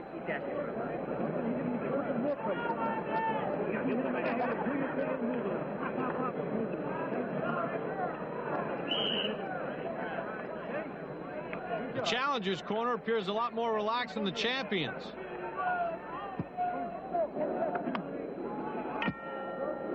Round 6 scheduled for 15. Vito Antifermo, the first title defense of his World Middleweight Championship against Marvin Hagler. There have been no knockdowns in the fight. Hagler easily controlled the first 5 rounds with a jab, quicker hand speed, more accurate punches. Round 5, the best round for Antifermo, but still a close round. The common refrain from Antifermo's corner, throw more punches. Put them together. It's been one at a time.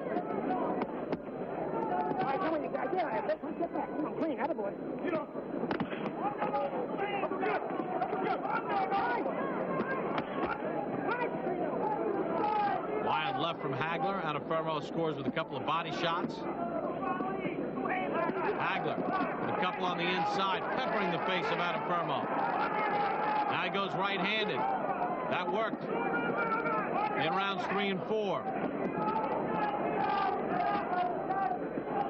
And he'll switch back to his conventional southpaw.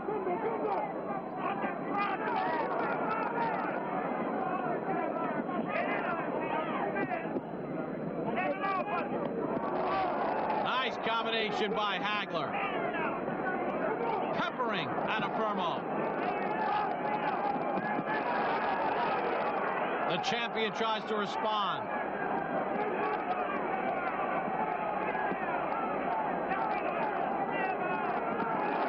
Again, Hagler finding the face of Antifermo.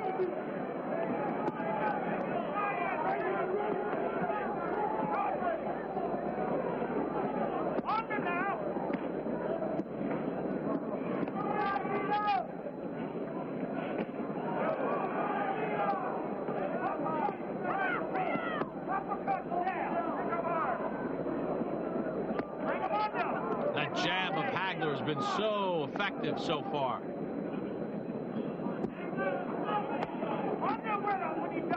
He's kept Antifermo right in his place, whether it's a right-hand jab or a left-hand jab. Antifermo doing a lot of reaching. See, Hagler just stiff arms him away, peppering that jab.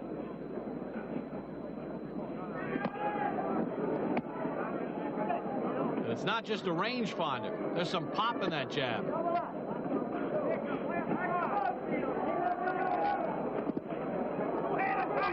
Straight left has worked as well for Hagler. Swelling under the right eye of Antuofermo. Final seconds of the 6th.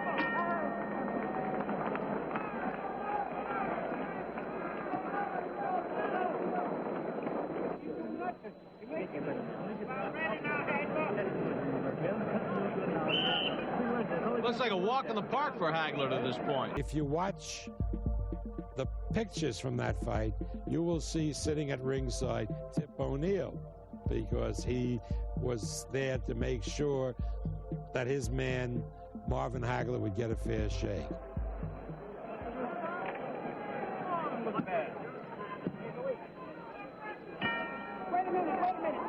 It's set for the start of round 7. Mills Lane wants some of the Vaseline off the face of Antuofermo. He's got a cut under the right eye, swelling around the left. The handiwork of Marvin Hagler.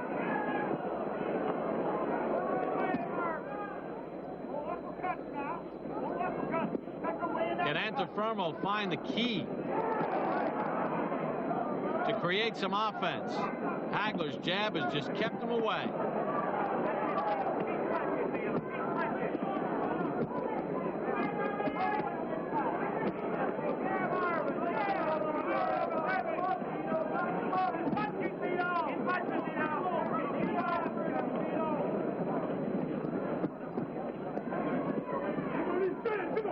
Even when Antuofermo gets to the inside, like just there, Hagler's beating him to the punch.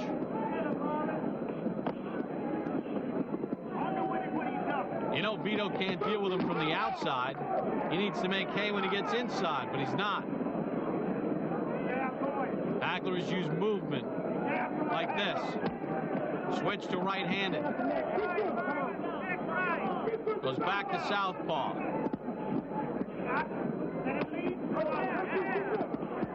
Antuofermo seems confused. Best round for Antuofermo was the 5th. It's the only round I've given him so far. We're in the 7th.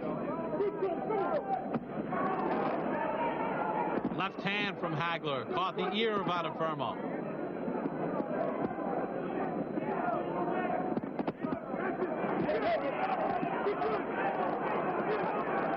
Too many punches by Hagler. Little resistance from Antuofermo.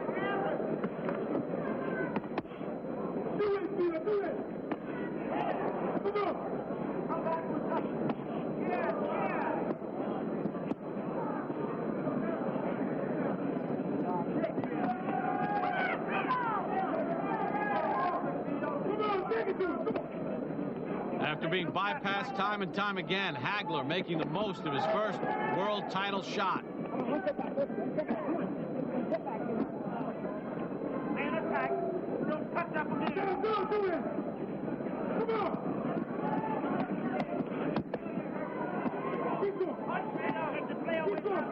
Antuofermo not punching enough on the inside. Hagler is.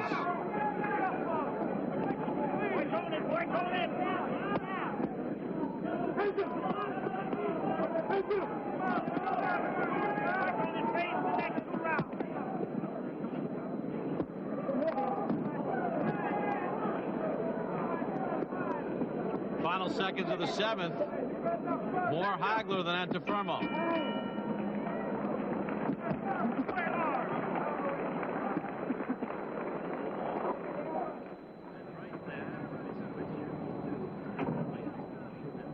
Victor Galindez be fighting in New Orleans later tonight.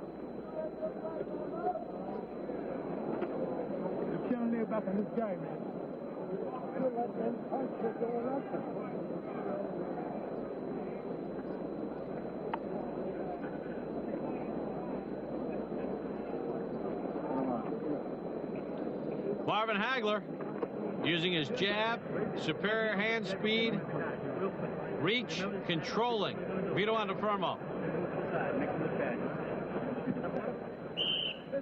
Wilfred Benitez getting a little rest.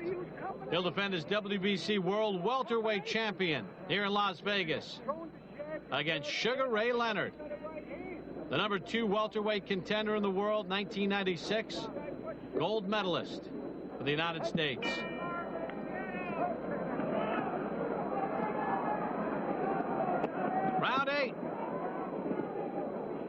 Antuofermo and Hagler. Cut under the right eye of Antuofermo. He's reaching, he's groping. He's trying to find an answer to Hagler's defense. Hagler again, using movement, turning his head, moving side to side, switching from right-handed to southpaw. Peppering Antuofermo with a jab. Shooting off straight left hands. No answer from Antuofermo, the champion. There he gets a little offense going, does Vito, the champion. But Hagler ties him up. No room to punch on the inside.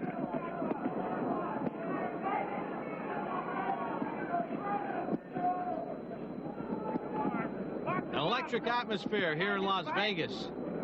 It's been kind of subdued, though, by the workmanlike precision effort of Marvin Hagler.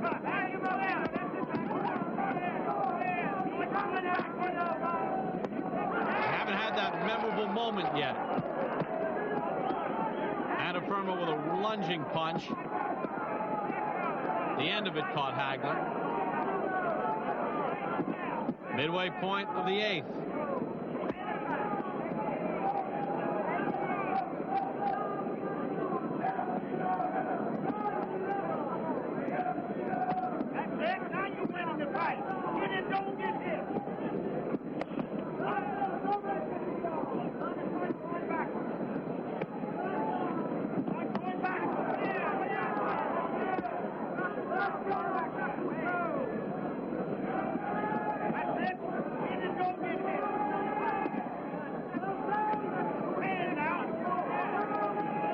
Hagler making it look easy.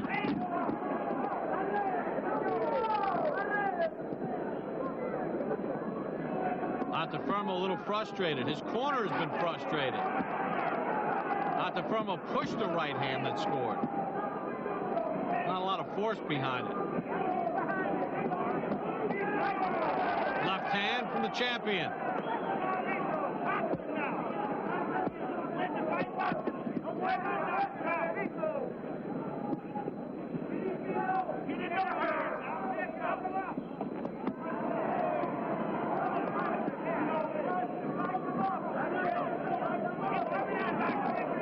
Hagler with that jab and foot movement.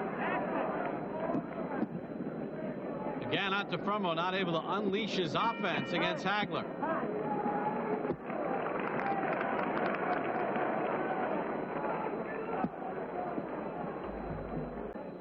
Scheduled for 15. Marvin Hagler trying to take the title away from Vito Antuofermo.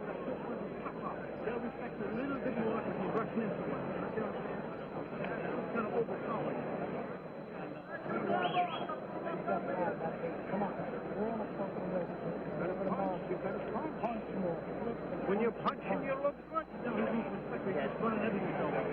Get some good high strikes.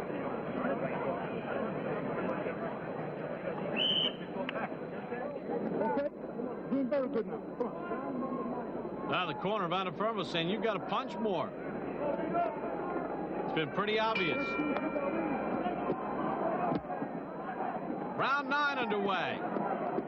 Hagler again starts the round with that movement.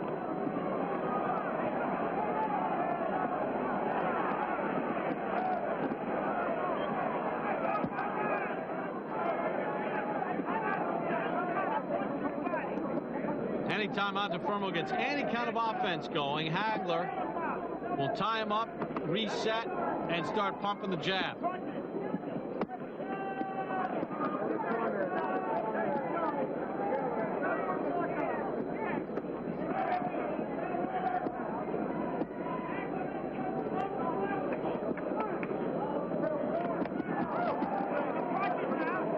Hagler's moving, Antuofermo not cutting the ring off. He's just chasing. That enables Hagler to do that. Pump out that jab.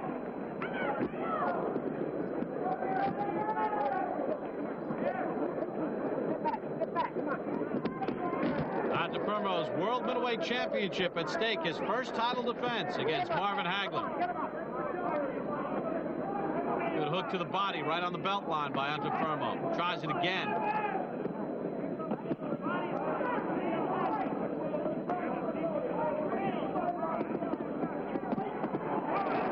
They look to trade right hands.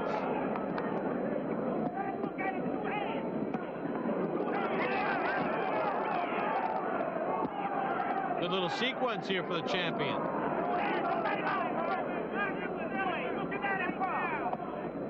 Hagler getting a little too defensive. Earlier in the fight, he would fire that jab and then shoot the left hand and found the mark several times. Is he content to just box here? Trying to take the belt from the champion. Now Hagler steps into a left that just missed.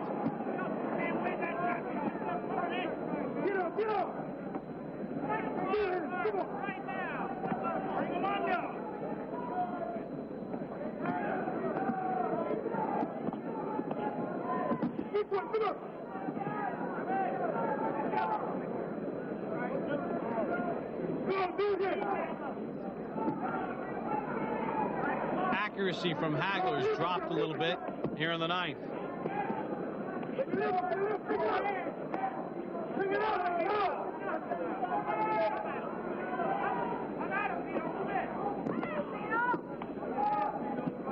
Bit more aggressive from the champion Antuofermo. As we roll to the close of the ninth round, Antuofermo defending his middleweight championship against Marvin Hagler.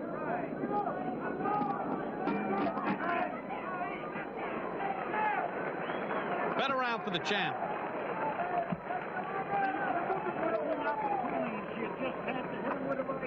Puppy. Why? You're making this guy miss. You're not punching, man. Punch!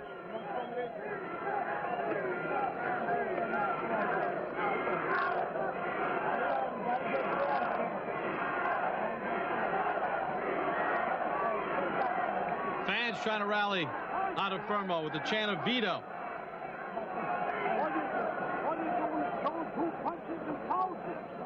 Understand? You got to punch. You're not punching. Come on, come on.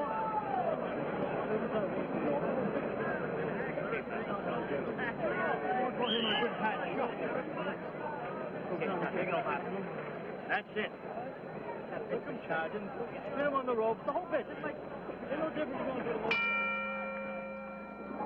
We begin the 10th round here in Las Vegas. Marvin Hagler and Vito Antuofermo, the first title defense of Antuofermo's middleweight championship. Hagler has controlled this bout with superior boxing skills. He's used the jab, the straight left hand. He's switched to right-handed. He's used movement.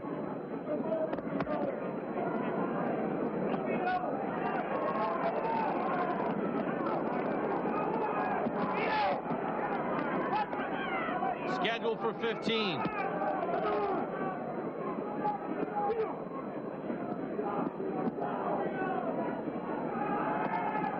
I have it 7 rounds to 2 for Hagler through 9. Be hard pressed to find much more to give Antuofermo.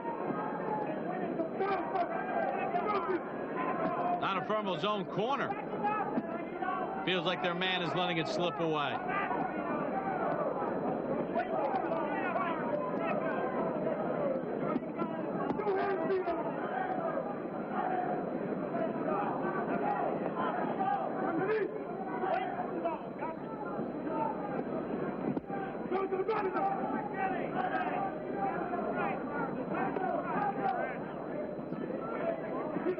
And Antuofermo doing a lot of chasing of Hagler. Hagler not as busy as he was earlier. Is the distance a factor? Hagler has never been past 12. His championship fight, 15 rounds. Conserving a little energy here. Then he tattoos Antuofermo.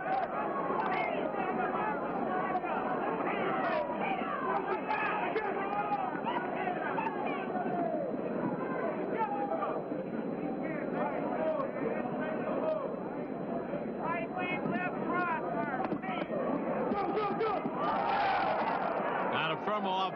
once. Looked like he was going down. Takes a right hand and charges forward.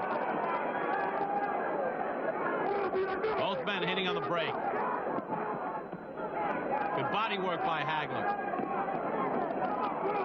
Little short left scored by Hagler.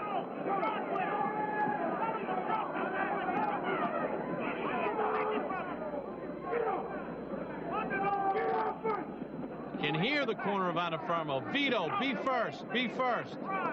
He hasn't been.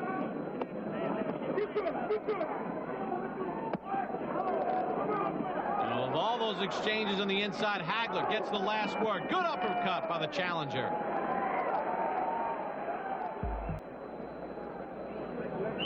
Marvin Hagler controlling the action against the champion Vito Antuofermo. We start the 11th round. Hagler has outworked the champion. Landed the sharper punches. Controlled the ring. Here comes the champion Antuofermo, trying to make it a street fight. His only chance against the tough challenger from Brockton, Massachusetts. Heads come together. Antuofermo doesn't care. He wants to keep his belt.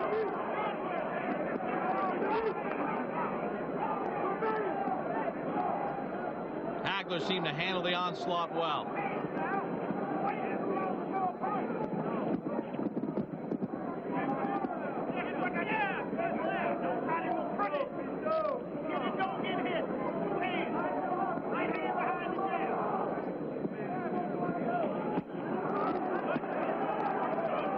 The mantra from the Hagler corner, sometimes you can hear it. They yell out hit and don't be hit. He's done that effectively in this fight.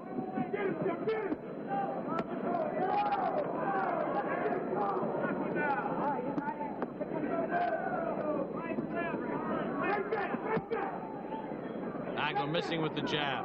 Antuofermo gets inside, not punching though. Hagler, good left hand on the inside.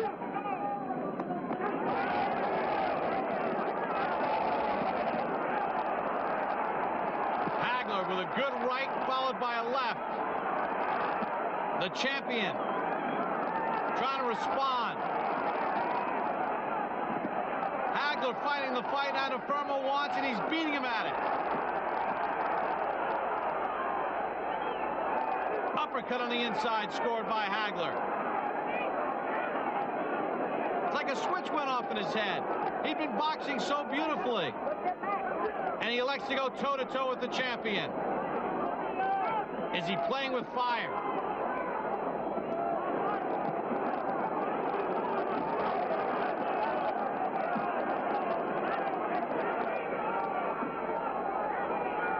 He's getting the better of the champion, though. Good counter shot by Hagler.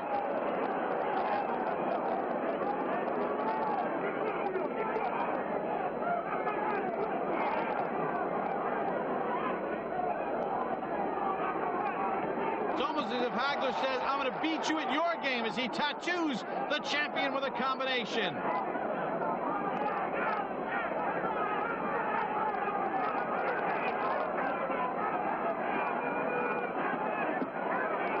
Boxing through the first 10 rounds, Hagler going toe-to-toe and beating the champion Antuofermo punch for punch.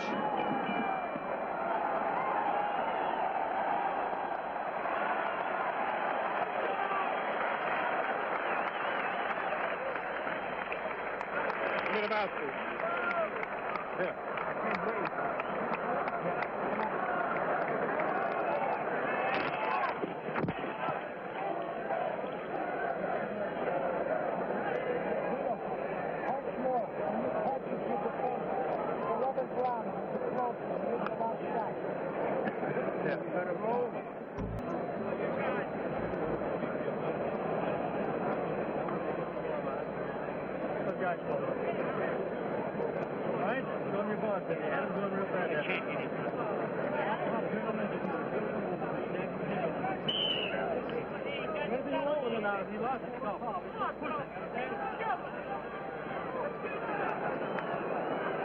Well, by far the most action. Occurred in the 11th as Hagler elected to go toe-to-toe with the champion, Vito Antuofermo.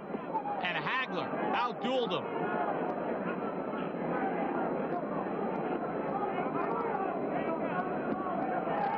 Will Hagler go back to his boxing style that worked so effectively in the first 10 rounds? Antuofermo's middleweight championship at stake. Referee Mills Lane separates the two. No knockdowns so far in the fight.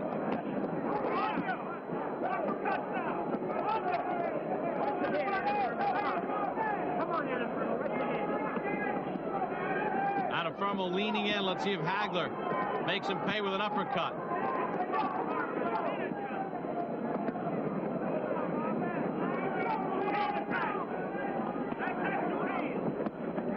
Good right hand from the champion Antuofermo.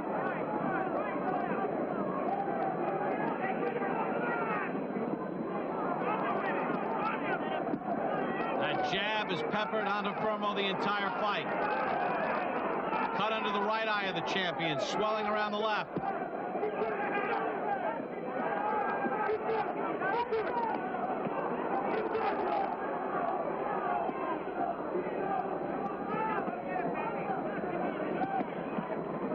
Short left hand from Hagler on the chin.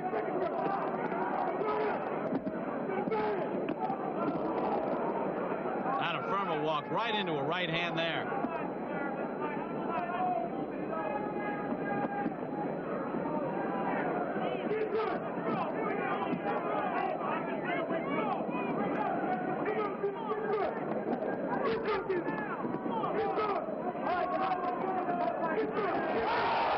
As they fight out of the break, Antuofermo with a good right hand. Caught Hagler's attention.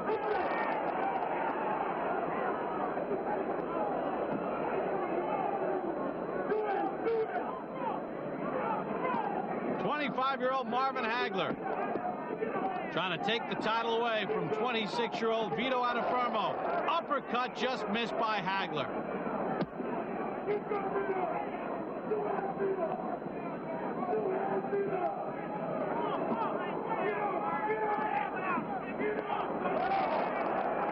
Antuofermo steps in with a right hand.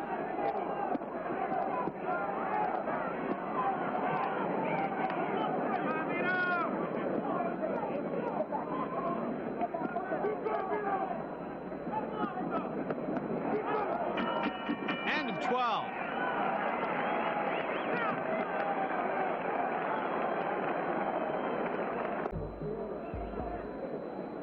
So Hagler and Antuofermo have gone toe-to-toe over the last couple of rounds. 6 minutes to win.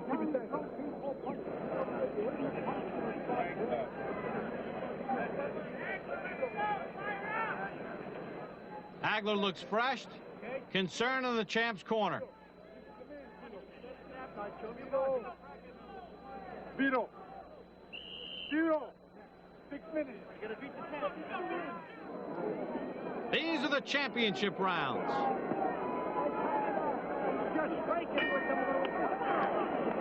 We start the 13th. Hagler has never been past 12. Antuofermo has been past 12 on 4 occasions. Antuofermo went 15 in his last fight, a split decision over Hugo Coro in Monte Carlo back in June to win the world championship.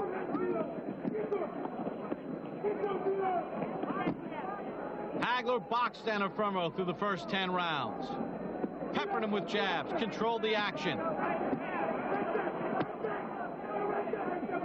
In round 11, he elected to go toe-to-toe with the champion. Beat him to the punch. Antuofermo tried to press the action in round 12, landed some good shots. But is he doing enough to win rounds?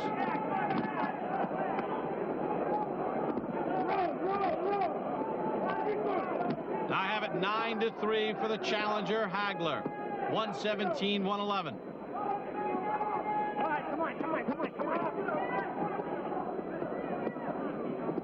You get the sense listening to Antuofermo's corner. They feel the champion is losing his title. Displeased with his lack of aggression. A lot of that has to do with the challenger and a strong jab and good movement and a blistering straight left hand.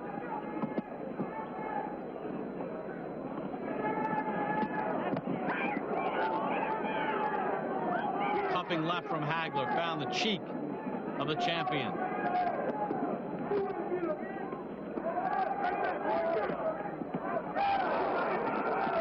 Good left cross from Hagler. And a Fermo with a right hand. Hagler responds.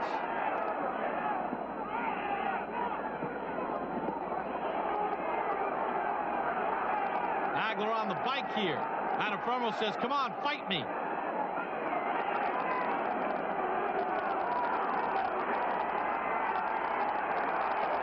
Left hand from the champion scored.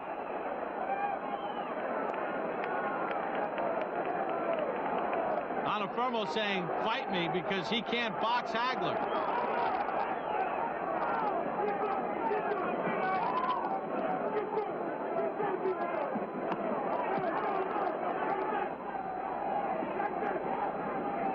In Hagler's desperation to win this middleweight championship, after being bypassed several times for an opportunity, will he be lulled into a false sense of bravado and fight Anafermo's fight down the stretch? Will he stick to his plan and pepper the champion with jabs? We have 2 rounds to find out.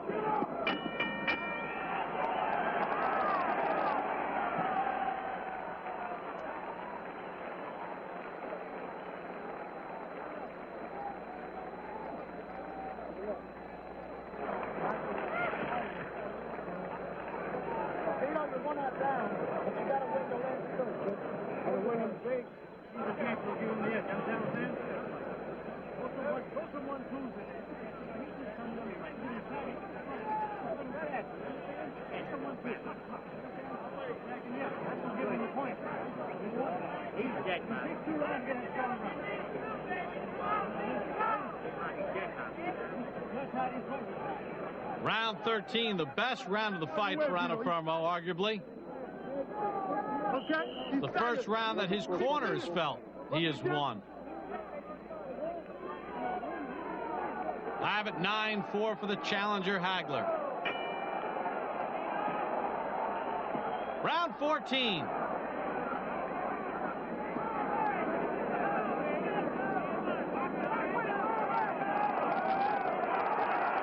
Neither man has been down. Anafermo rocked earlier in the fight. Now he's fighting with that intensity that we didn't see earlier, putting punches together. Maybe he senses his championship reign will be a short one.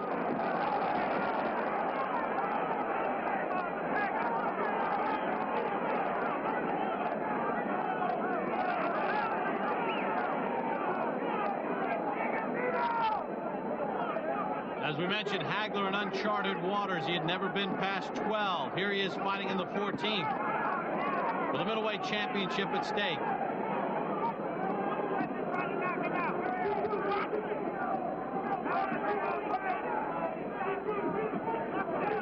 Hagler's gotten away from that long jab, controlling distance. Anafermo finally able to bully his way in and make it more of a street fight. With left hand over the top by Hagler. Cut along the right eye of the challenger. Anafermo has a cut under the left eye. Hagler digging in.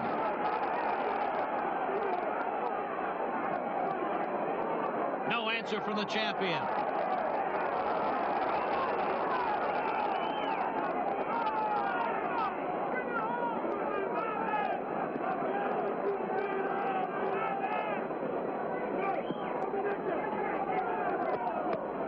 Good body shot and hook to the head from the champion.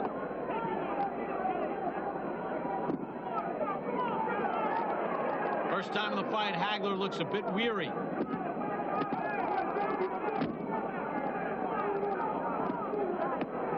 Good left hand by Hagler.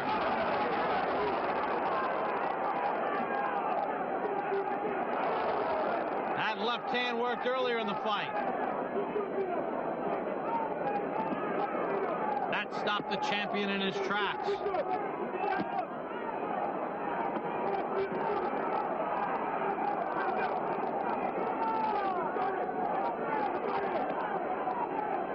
Final 25 seconds of the 14th round. Antuofermo trying to rally back after a very slow start in this fight.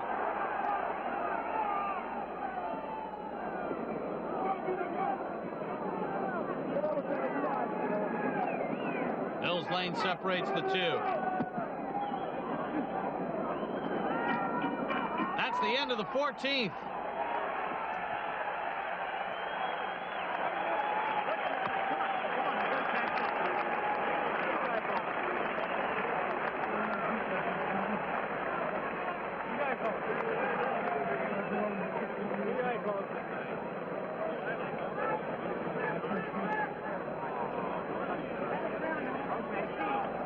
Cuddle on the right eye of the challenger. Vito. Yeah. 3 minutes. Yeah, you got it. The last 3 minutes. Wake up. 3 minutes. You got to go on the way. Okay? Jeff, you got to finish these 3 rounds strong. Hit him on the chin. Okay? Right hand. Right hand on the chin. Combination. Okay? You got to win this round. Concern in the corner of Antuofermo. 15th and final round as they touch gloves. Will the middleweight championship of the world change hands? Antuofermo in his first title defense against the challenger Marvin Hagler. Good right hand by Hagler to start the round. Antuofermo looking to respond. Hagler controlled the first 10 rounds of this fight. Just boxing on the outside. In round 11, he looked to go toe-to-toe, won the round, but Antuofermo has gained some momentum with each round. Hagler cut in the last eye, right eye.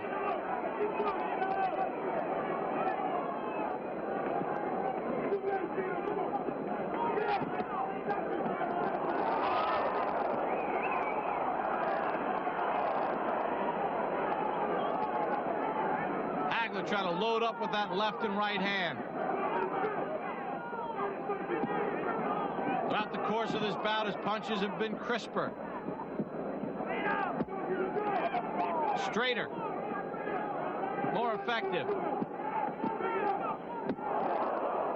On my scorecard, the champion needs a knockout to keep his title. I have Hagler ahead comfortably, 10 rounds to 4.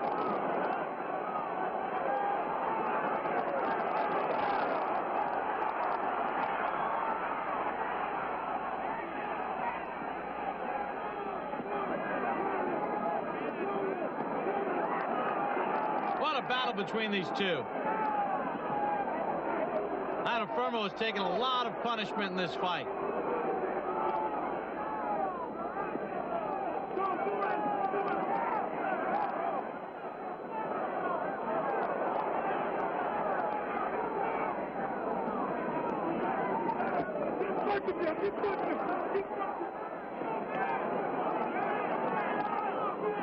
As Antuofermo punches forward, Hagler lands a short left. Both men kind of slapping with their punches. Right cross by Hagler scored.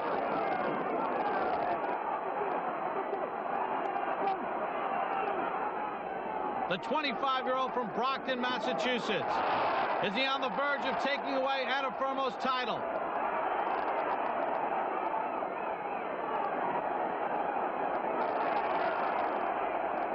What action here in the 15th. Both men exhausted. Left hand by Hagler scored. Right hand by Hagler.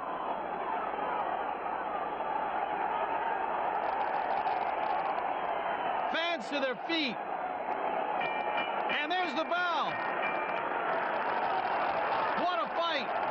Vito Antuofermo and Marvin Hagler. Hagler raises his arms in victory. He's won it on my card, 11 rounds to 4. Did Antuofermo keep his title? His own corner, concerned through the first 10 rounds, was not busy. He was doing a lot of chasing as Hagler had a perfect plan.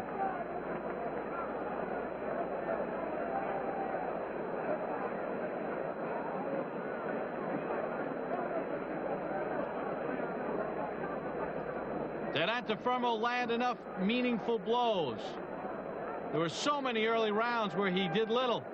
His own corner admonishing him for a lack of punch output. Hagler boxed beautifully through the first 10 rounds, then elected to fight Antuofermo's fight. Here's Chuck Hull with the decision. Do we have a new middleweight champion of the world? Or does Antuofermo keep his title? Little delay as they add up the scorecards. Chant of veto here in Las Vegas. Hoping Antuofermo got the decision.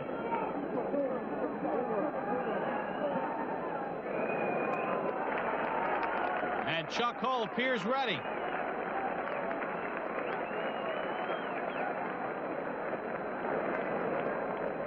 Good effort. Good, clean fight.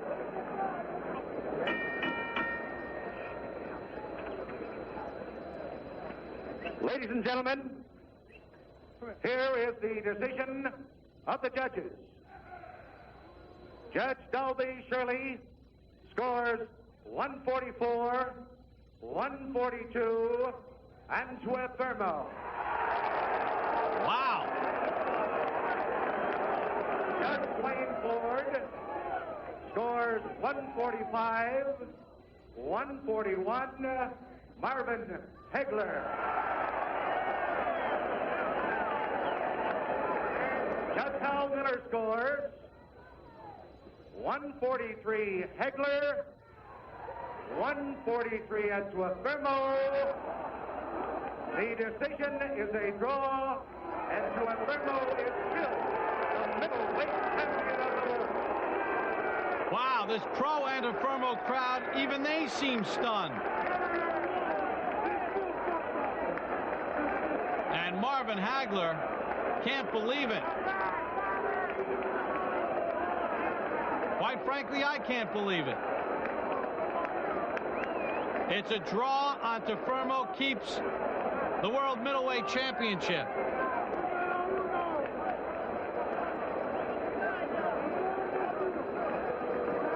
In those first 10 rounds, Antuofermo didn't do much. You'd be hard-pressed to find more than 2 rounds in which he did enough to win a round, even by his own corner's admission. But he gets the draw and keeps his championship. The crowd here at Caesars Palace in Las Vegas, a bit stunned.